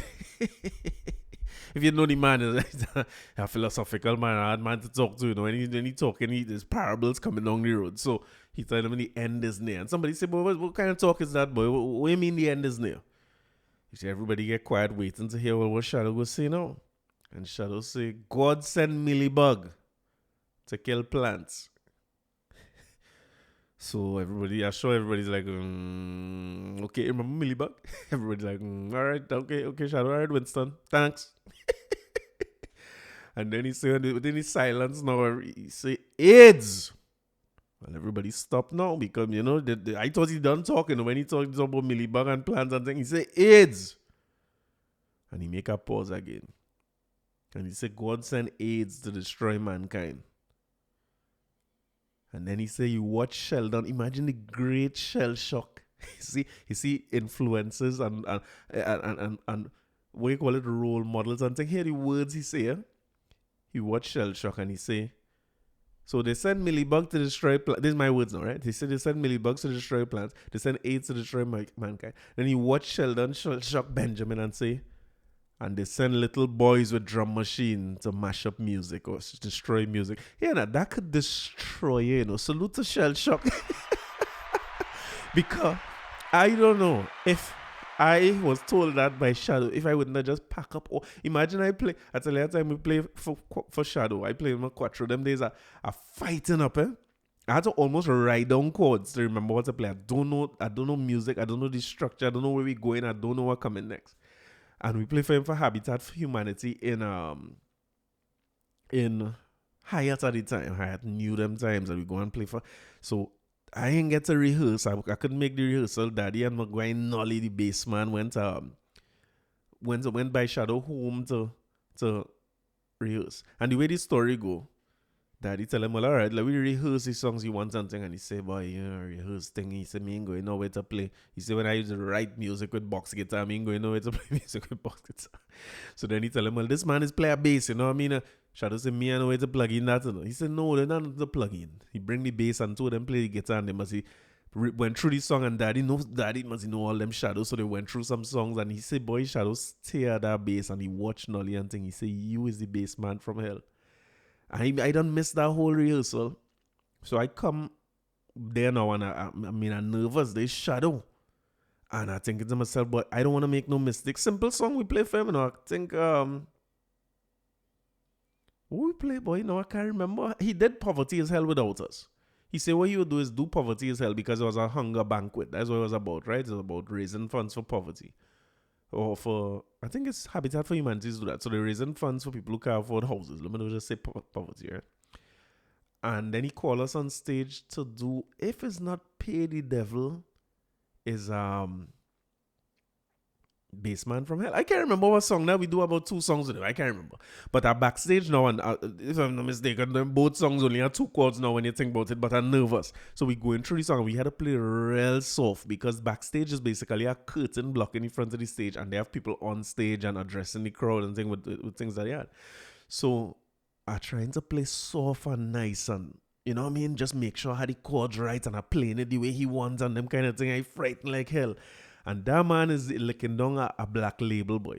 He have about a half a black label to his head, licking down that black label. And to the point where he's saying, Shadow not going to be able to perform. This not going to go well. He going to drop down and we going to be remembered as the people who make Shadow drop down from playing bad chord. And that man was getting the intensity that Shadow is look at you with something is something else. And he gave me talk back there. He said, you're mixing me up, you know. You see that way you're playing there? That thing, and listen, we going back and forth. And when we went on stage, I remember one moment that the music get tight, boy, and it lock and Shadow is up before. Now, keep in mind that we have father playing guitar, playing quattro, Nolly playing a box, if you know, as a box bass, and the great Darren Ellis, boy, my partner playing pan. Darren is man who are depending on for little chords and thing. Anytime I lost any source, Darren is the man who's telling me, hey, G, come back. So there's a small band. But we playing together a long time. So once we get right. And we went up on that stage and boy, we the tempo nice. And it's at a point in the performance, you're seeing everybody rocking now and Shadow in the alley. Now you're seeing the real Shadow. He stopped jump on one spot and he started to move around the stage now. But here now, one of the highlights of my life, you know. And I remember at one point in time, that man turned around and watched me dead in my eye, boy, and give me a kind of dance, so a little shuffle and say, you know what I mean? In other words, the music going nice. Them little moments there, talk about role model and thing, that's what make me now say, all right, I have to get better in this music thing, boy, because Shadow have bigger songs, you know what I mean? There's more to be achieved in this thing than just learning 2 chords, or you can't play unless a next quattro man playing and you have to watch his hands and know what chord going next and thing. Now imagine in that moment, Shadow had turned around and tell me, hey, stop the music. God send little boys like you to destroy Quattro. I would have mashed up my Quattro and disappear. I was never touching a Quattro. So no kind of instrument again. So salute to Sheldon Shellshock Benjamin, who went on to have one of the greatest careers in production after man like Shadow tell you that. But the point Raymond Ramnarine was making, Martin Raymond was making, was just the impact of Shadow and who he was. And his presentation in particular was about the technology that Shadow, the way Shadow embraced technology. Because he said that statement was not to say that Shadow wasn't somebody who was embracing technology, because I remember him talking about, if it's not Edwards, I can't remember now, but I remember him talking about wanting to use the synthesizer, and probably Art of the Koto. And Art of the Koto saying, nah, you can't use that. That is not the music. That is not the thing. And Shadow said, nah, we have to use this and play out the own melody line for music suite. So when you hear that melody line, Shadow decided you play out your own melody line because the synthesizer had to be a part of it. So he was saying that Shadow was forward thinking where technology was concerned. So even though he made the statement that he sent little boys with drum machines to shell shock, on another day he went on to explain that I'm not against the technology. I think Martin Raymond had asked him, he said, well, what do you mean by that with the drum machines? He said, boy, me against the technology, you know. He said, but you were saying that there's a drum machine. He said, so you could play it like a drum, or you could play it like a machine. You can't just, he said, if you play it like a drum, then you using the tool. But if you use it like a machine, then the tool using you. And I think the point he was trying to make is that you could set a drum machine and program it to play as fast as you want, but it will lose the human element to it. And he went on to say that he was explaining that to a jala. When he tell a jala, listen, all you playing a sort of fast music, nobody can dance and thing. And he said the conversation that Shadow and a jala had, he said the lyrics in his song is exactly what Shadow was telling a jala in that conversation that they had. You know the song? In order to hear this sound, you must turn your bass frequency down. I'm tired of the running. Yes. Bring down the rhythm. I'm tired of the running. Bring down the rhythm. Bring it down. Bring it down. Bring it down, Ajala.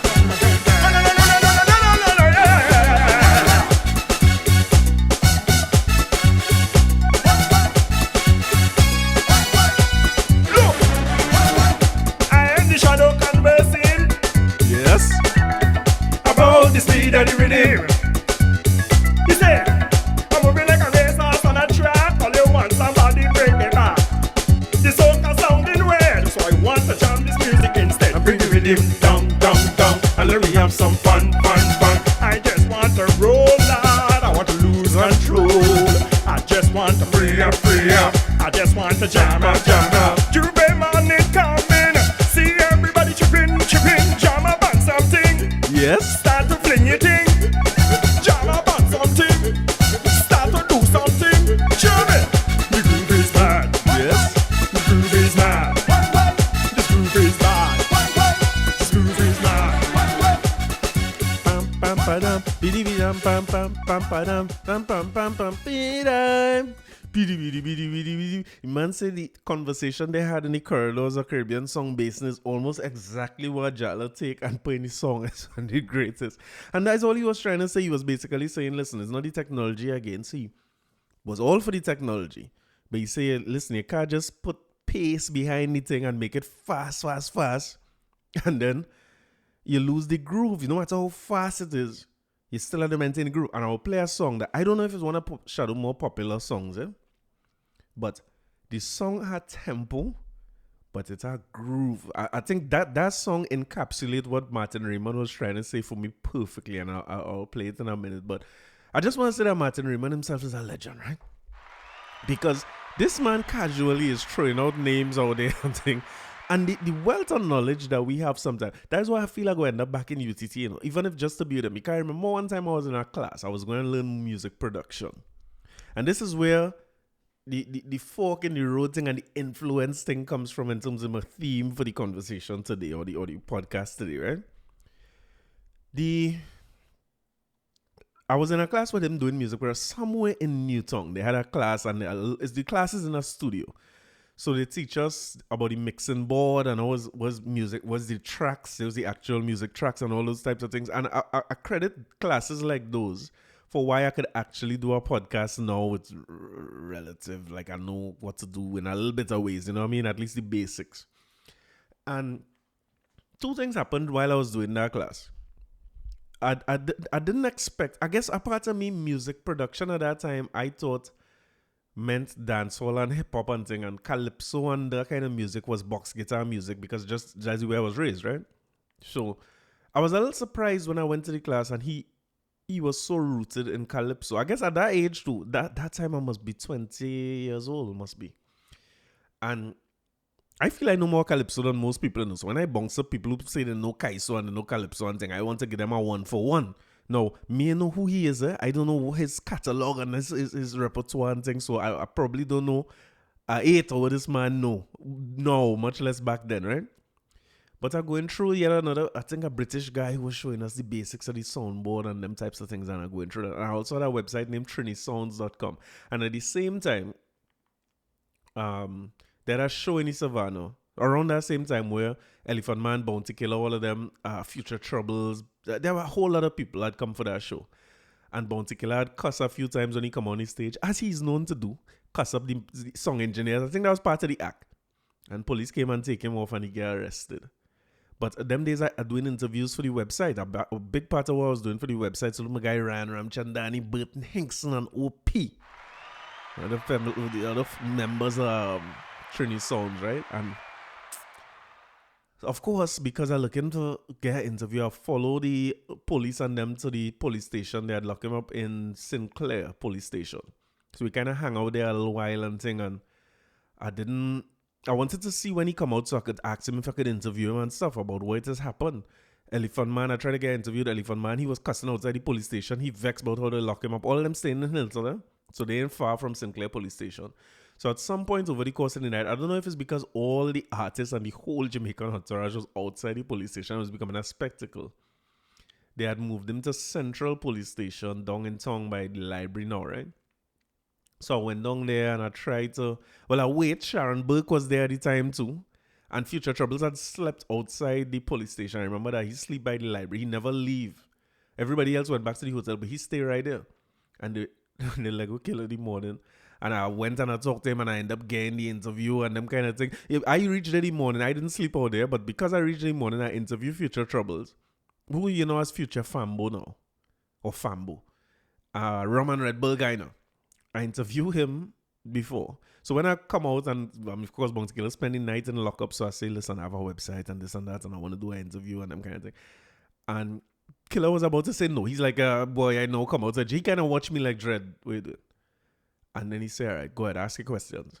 And but have a little faulty piece of equipment as usual. You know, me and the equipment is not now, you know, since back then. So I had to tell him, no, hey, now we just need to walk right down the block there by the library so I could plug in my thing. That man watched me with one look at this day. You know when you watch somebody like, this is your moment and he's a loser, you blew it. That is exactly where you look at me. And Future Troubles end up saying, nah, Killer, the man, they sleep outside the station. Killer, you have to do it for them and that. And that man say, all right, let you walk. And that man do it, Red. Listen, it's something, I end up having that interview. One day I'll find that interview. I don't know where it is, but I'll put it out on the podcast. But I say all that to say that I was doing the music production course at the same time, right? And I was going down the road around the road of the culture because Martin Raymond was the guy. I remember him picking up a guitar in the class and he playing. And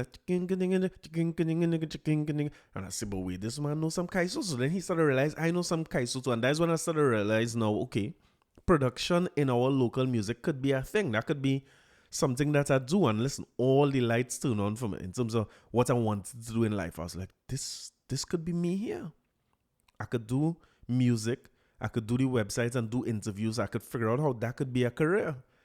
But at the same time, I'd already applied to Arthur Lockjack to go to do my master's. I'd already finished bachelor's in UE and was going and do my master's. And Arthur Lockjack, I knew I was accepted into Arthur Lockjack at the time. And this to show you what I wanted to do. That time I was interviewing Bounty Killer. I was supposed to be an Arthur Lockjack orientation session was scheduled for that day in Hilton, wherever it was. I think it was Center Excellence, wherever they were supposed to have it. And my main focus was making sure I get a Bounty Killer interview before he leave Trinidad, and I forget the orientation session clean. And at that point, I say, you know what? I had to take this thing seriously. I had to go and go to people's school because I done miss the orientation. You know what I mean? So I kind of leave that behind. The whole website, I leave that behind. Things was going on with that. And that I can't see how that making money, but I could see where if I get MBA, I should be better off, and the education and how it could work for me. So that's why I decided to pursue, and I went down the road of education. I forget about that whole thing with culture and music and all them things. And look where I end up. According to people, I end up back right here doing this every week. So it's just nice listening to him talking about stories about Shadow. And it just shows you the influences. And I think that was the point I'm trying to make when I see what level of award we give to who. So we give our Order of the Republic to somebody who's an academic, but a Shokonia Silver to somebody because he's a pan man. When to me, we need to create something that people could look up to regardless of what their disposition is in life or what their passions are. I don't think we could continue, and I don't want to knock the committee or anything. I'm glad that we could get this, but I don't think we should continue to... Maybe it's the way the award's structured and the fact that it have so much different tiers, but... Terry is advocating for women. Why she had to get a award that seems to be last on the list and an afterthought that for women's empowerment. So women's empowerment is not important and it's not worthy of the top national award. So she can't get that because her work is in women. Or Dominic Kalipersad, how he can't qualify for that because he's a journalist. So they don't have young aspiring journalists who want to see that my pursuits could get me the highest awards in the land. Or a pan man who might not know education at all. And when I say no education at all, I mean none. No CXC, no thing, no school leaving certificate or whatever you used to call it back, no 14 plus, whatever the things was back in the day. But also no ability to read or write music. But ability to somehow come back and play Unknown Steel Band in the Savannah for Panorama a week ago. Listen, when everybody, according to Miguel Jill Sampson, salute Jill Sampson was talking to her about the pan this week, and she was saying everybody would have thought, including myself, that if you get freestyle and you get to drop a bomb tune, well, All Stars had to play Woman on the Bass. I would have think so. And she was saying she was hoping they play Unknown Band from Super Blue, right? So it's like, while we giving out national awards and it's critical, and I'm so happy that Dr. Frederick, even though he's abroad and so on, is able to get a national award and present himself as a role model for any little boy who might want to be an academic or a doctor or a spokesperson for Caribbean people or, you know, the head of a university. Anybody who have that kind of aspiration could do that, but we can't continue to just marginalize the other disciplines like sports and music and culture and women's rights and equality. And we just... I think I take 2 hours to make that point, but that's the point again where role models concerned. But I want to get back to Martin Raymond, one of the greats. I hope he is recognized for the great that he is in our society and what he has done to shape music. But I'm going to find a Shadow song for you because Shadow sing a song. When you talk about tempo without losing the groove, listen to this.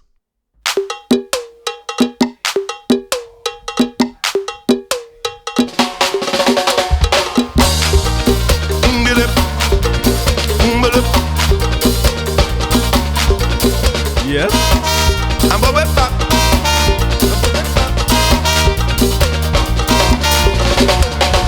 Lady minivan, never went to bed, always in the house, quiet like a mouse. Then she took a chance and went to a dance. The band start to play and she break away. Oh, oh, oh, oh, oh, oh, oh. I'm feeling naughty, I feel to party. I'm feeling naughty, I want to party. Oh, oh.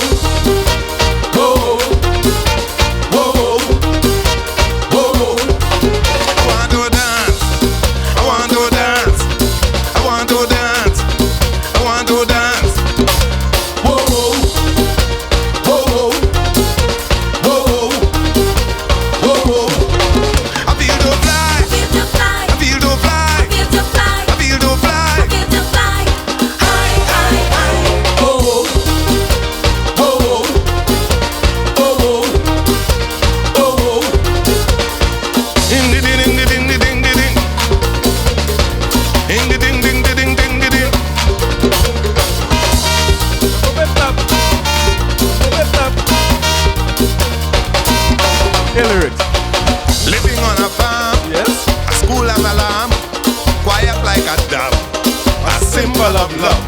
But she put on clothes and beauty exposed. When she start to crawl, them boys start to fall. Oh, oh, oh, oh. Feeling naughty, I wanna party. Feeling naughty, I wanna party. Oh, oh, oh, oh. I want to dance. I want to dance. I want to dance. I want to dance. So listen, when you talk about groove and tempo, you see what you're talking about. So it's not, again, like, not against the technology, but salute and happy birthday, the 80th birthday to the great Shadow. And there was also a presentation I want to make mention of real quick by Abiyo Jackson in that, what do you want to call it, a monologue? And a breakdown of her song. A breakdown of Shadow's song, sorry, A Feeling to Horn. No, somebody go horn you. Listen, it was long. It was a sort of an essay or a paper or a poem. I know it's called these things. I don't know if somebody could write all that. It's a hell of a thing. But when she basically broke down almost like 4 different angles of how you could look at that song in terms of men preparedness for when they're approaching women, what women want out of men, the misogyny in the song, you know what I mean? So I think she did a real good job. I just wish that we had more time with things like this. And also, it's like, how do we take songs like, or themes like those and put them into places where, because sometimes you look around these things, right? And it's the usual suspects in a way. Like, you almost know when you have a symposium like that who you're going to see in the audience. And you find that the people who you see in the audience is people who not already appreciate the culture, not only already appreciate the culture, but they know the things, you know what I mean? They come to learn more. And just like I was talking about Joshua Grillo, exposing more people to Pan and the way you could enjoy Pan and the way Pan is presented. It's like we need to figure out how to expose more people to this. And maybe that's where my curiosity comes from in a place like UTT. Because when I saw somebody who I also see as the way they put out music, Doggy Slaughter, who already firmly rooted in the foundation of the music, who went to UTT and do his degree in, I believe, music production, and come out with a rhythm, pa-da, pa-da, pa-da, and destroy the place immediately after he graduated from the thing. And so much of what, think of the elements of that song, pa-pa-da, pa-da, pa-da, pa-da, pa-pa-da, pa-da, pa-da, those things coming from somewhere, you know what I mean? He inventing them melodies and he using them as modern as it becomes. And another one of these things that Martin Raymond was saying as well, calypso and soca, you don't see any distinction between the two. Worse yet for the distinction between soca and power soca. So just as just to play another Shadow, just because we can, the taking this song and hear Shadow complaining about judges, right? Remember what we talked about last week? If you didn't listen to last week, go back to episode 88 and hear what I was saying about the competition part of our music and how sweet our music was this year without the competition. And then think of Shadow singing this song as who going down now as one of the greats. But hear the issues he was having back then.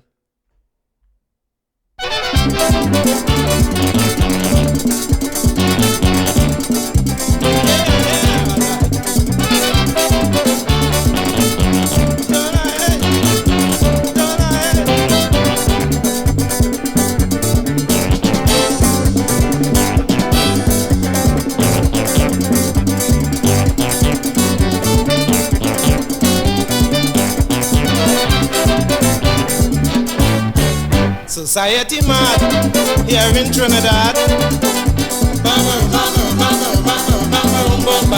They take it for fun, pushing me around.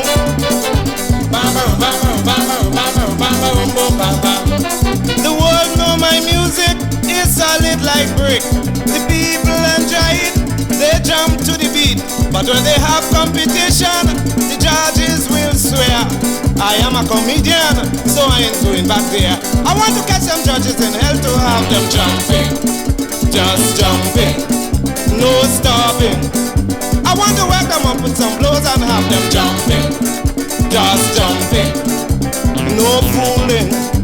And when I tell you jump, jump, you got to jump, jump. when you stop, keep jumping up. And if I catch you jumping up slow, I bust your toe.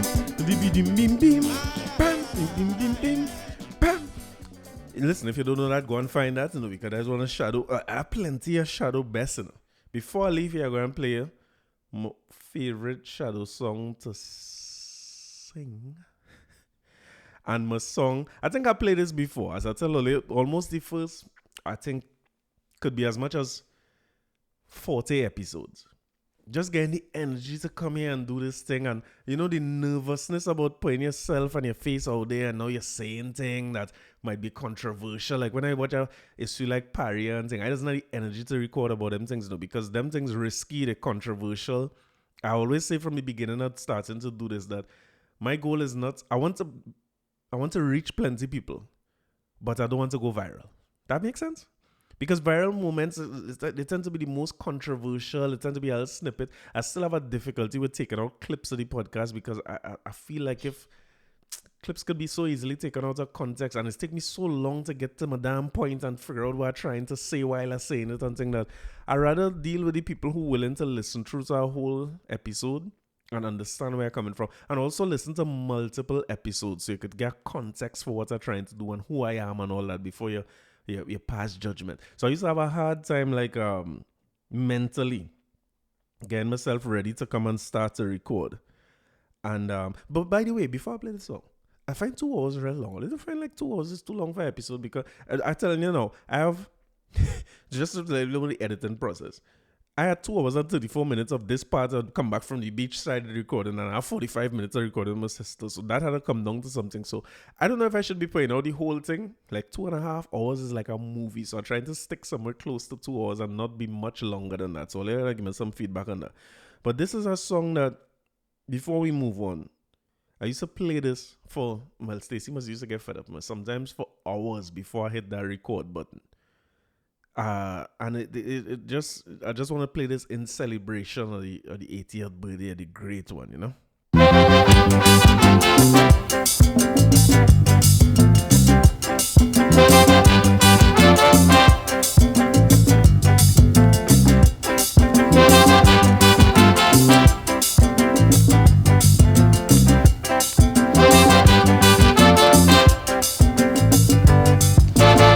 If you do good, good would follow you.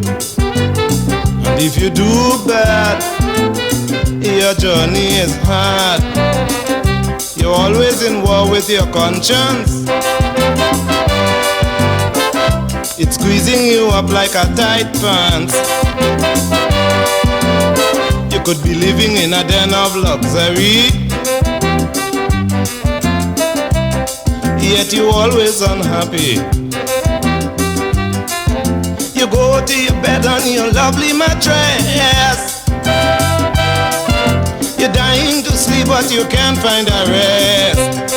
No rest, no rest. Tossing about like a leaf on the bed. The wrong things you do like a bomb in your head.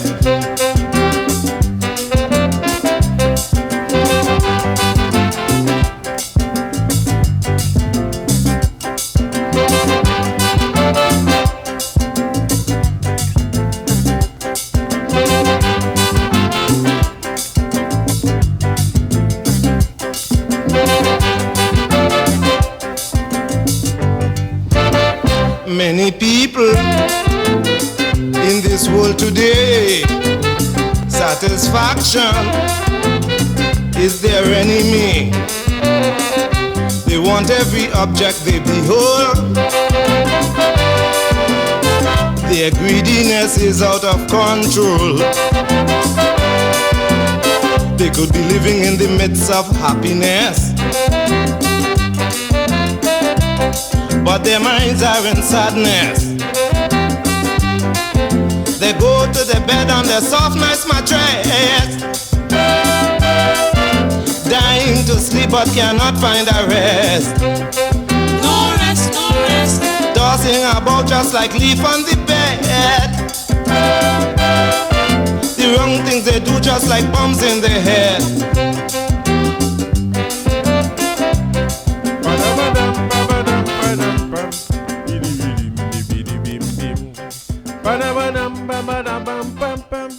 Bada bada bum padam padam. Bidi bidim bidim bidim bim.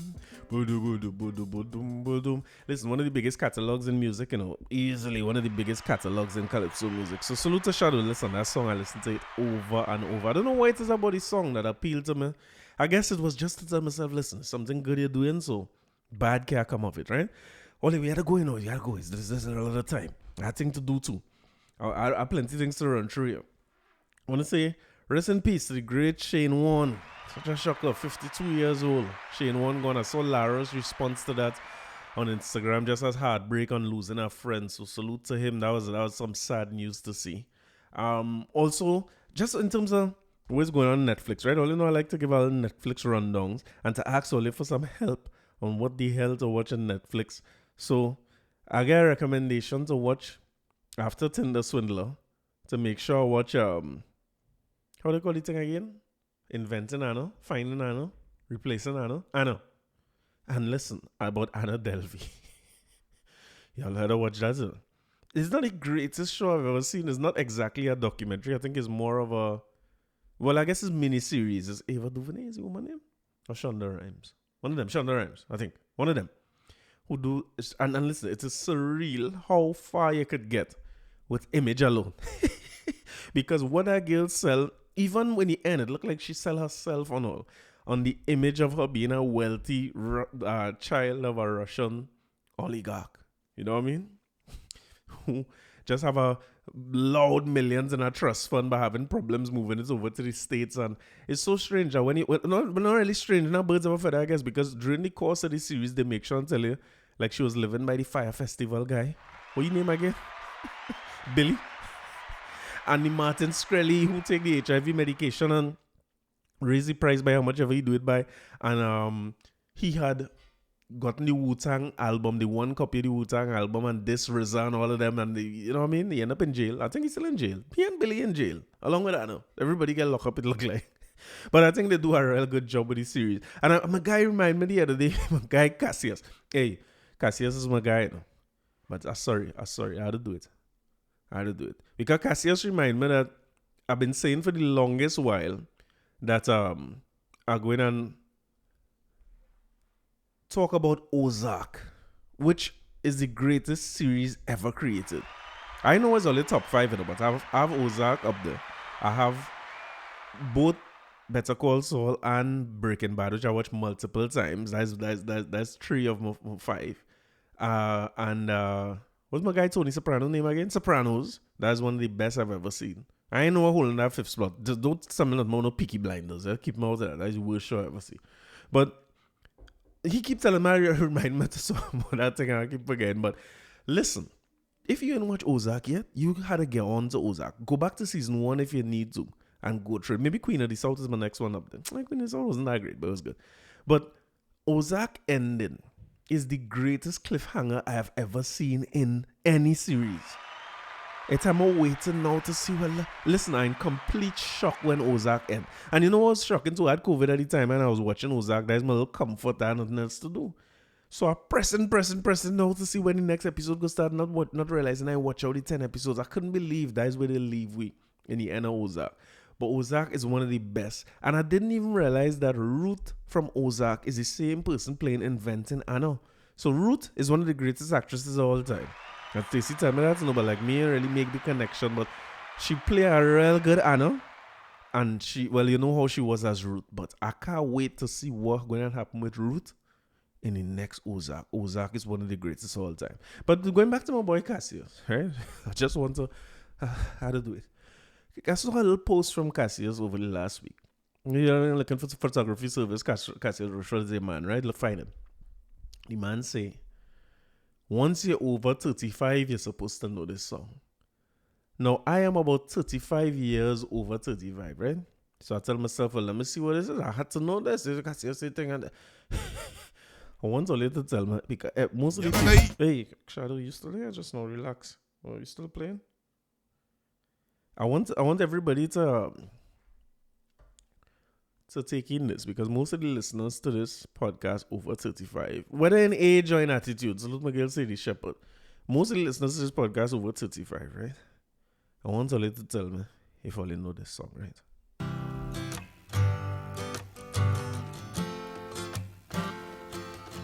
Yes.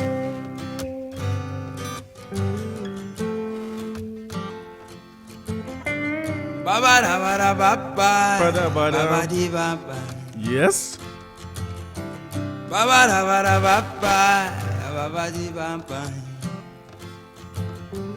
How come in my time I can't smile in the morning? And how come in my time Right. I find it hard to sleep at night now? How come in my mother's time she could smile and dance all day now? And how come in my father's time he could sleep anywhere? But this time ain't no nice time. No nice time. The only nice time, the only nice time is after 9:30. Is after 9:30.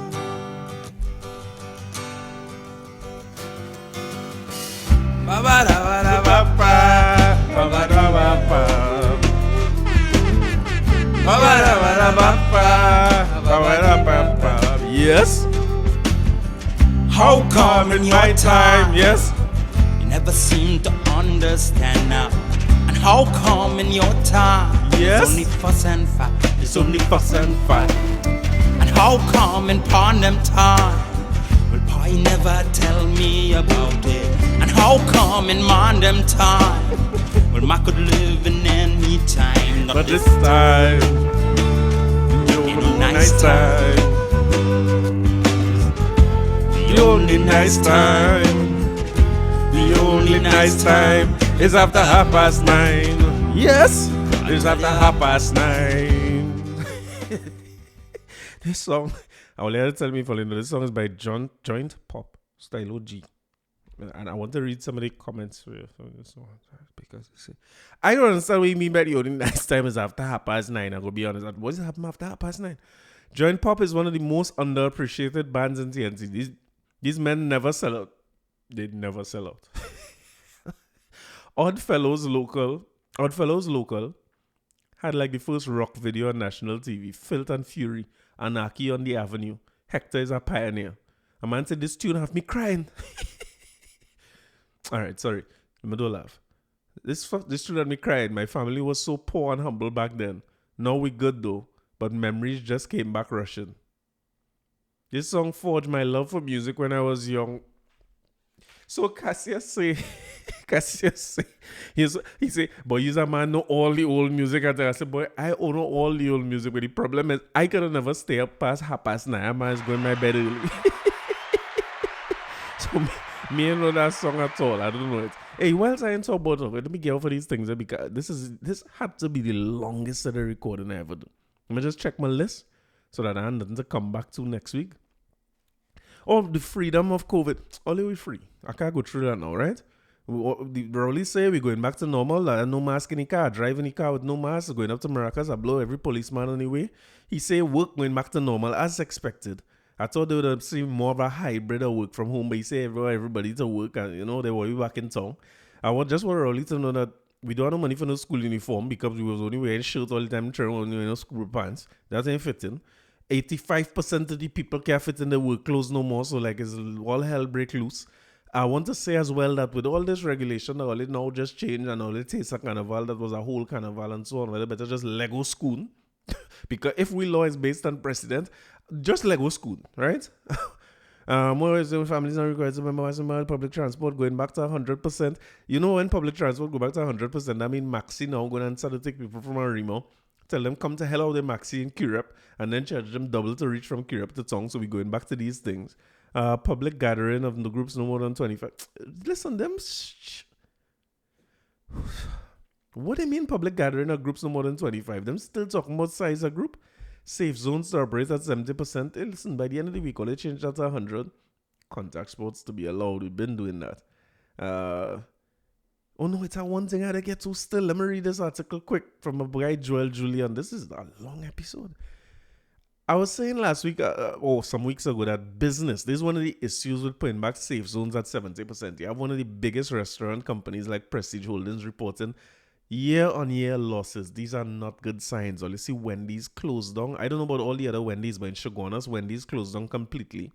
They had done closed down South already before COVID. I don't know if the Wendy's franchise is no longer there. And I'm not just saying that in the context of foreign businesses, because I'm glad to see people like Maria's still open, people like Vanilla Bean Cafe still open, where we could still get, you know my cafe story, right? But at least local businesses still finding a way to survive in these times. So we can't afford to, even when it's a franchise, it's a local business person who own it. We spoke about Chuck E. Cheese and so on.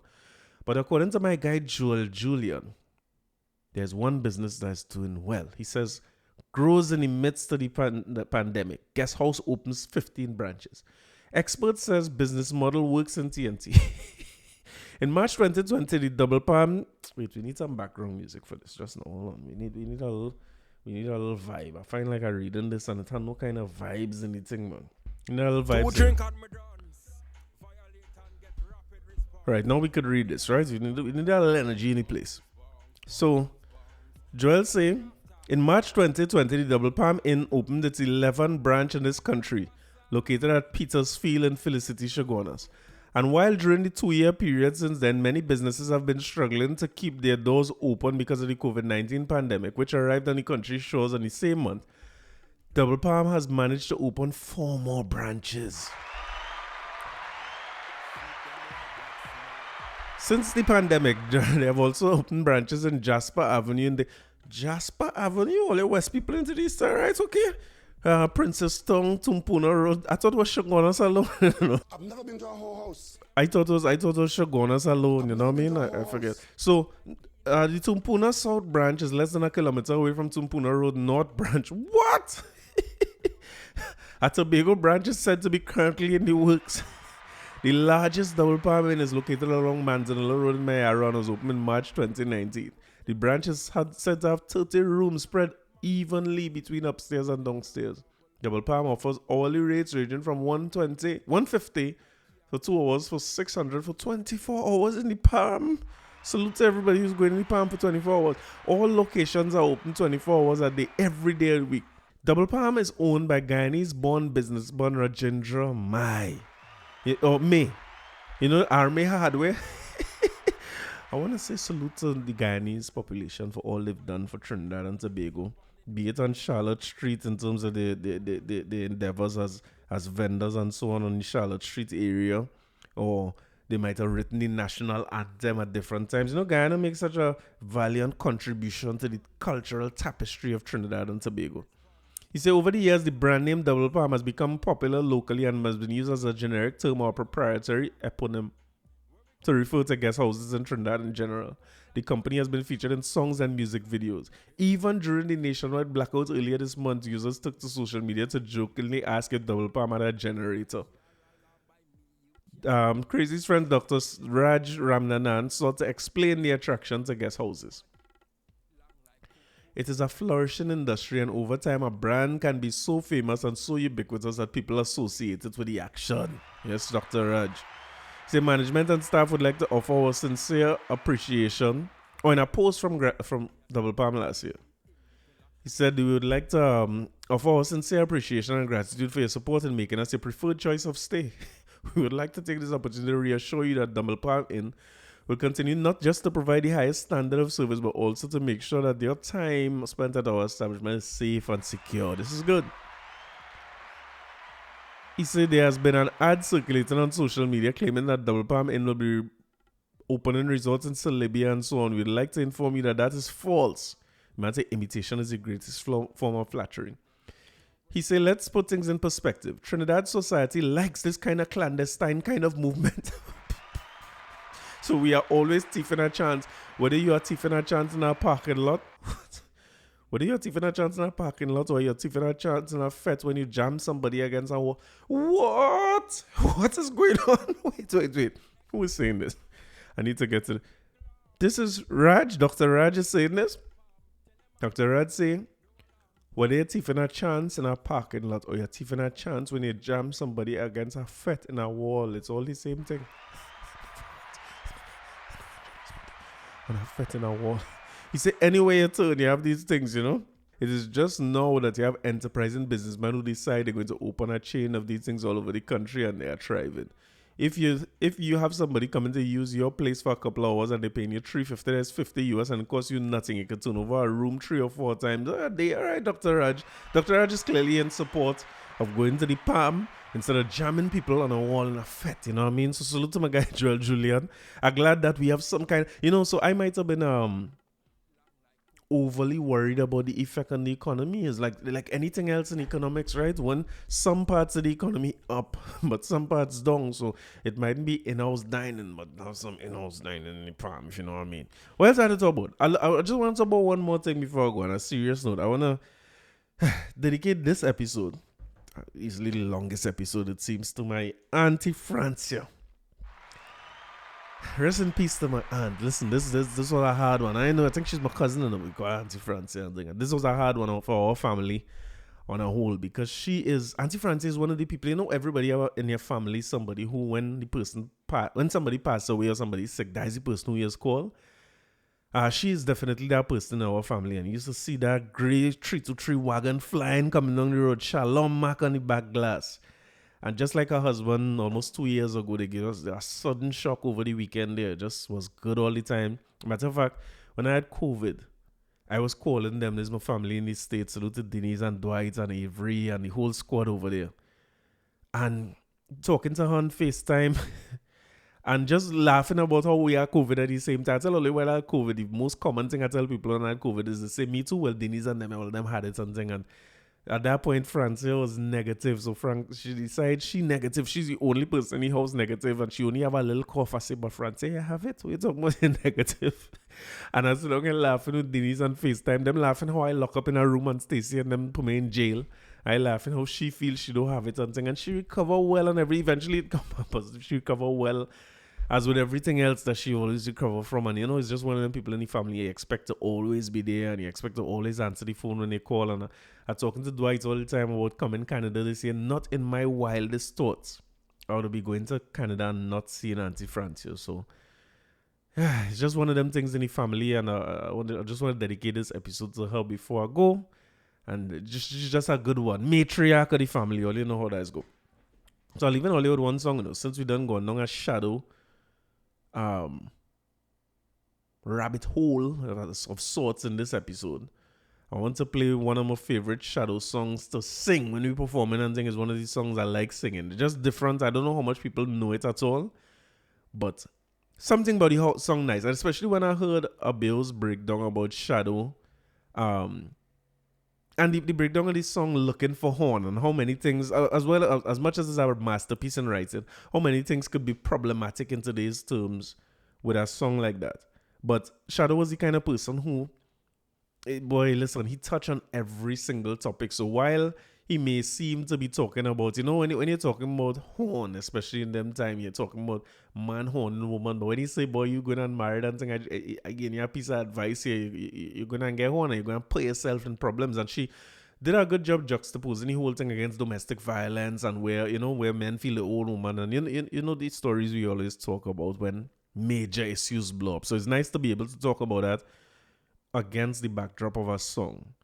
But this is another one of them songs where Shadow was dealing with man and woman business, and it's easily one of my favorite songs to sing overall, but one of my favorite Shadow songs. I'll leave you with this.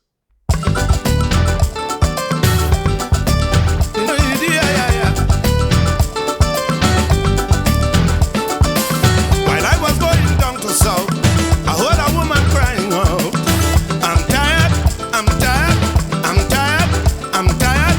And when I asked her what is wrong, she said, I married Mr. Brown. He helped me walking all day long. Then she said to Mr. Brown, every minute you want coffee, don't hustle me, or you have me busy.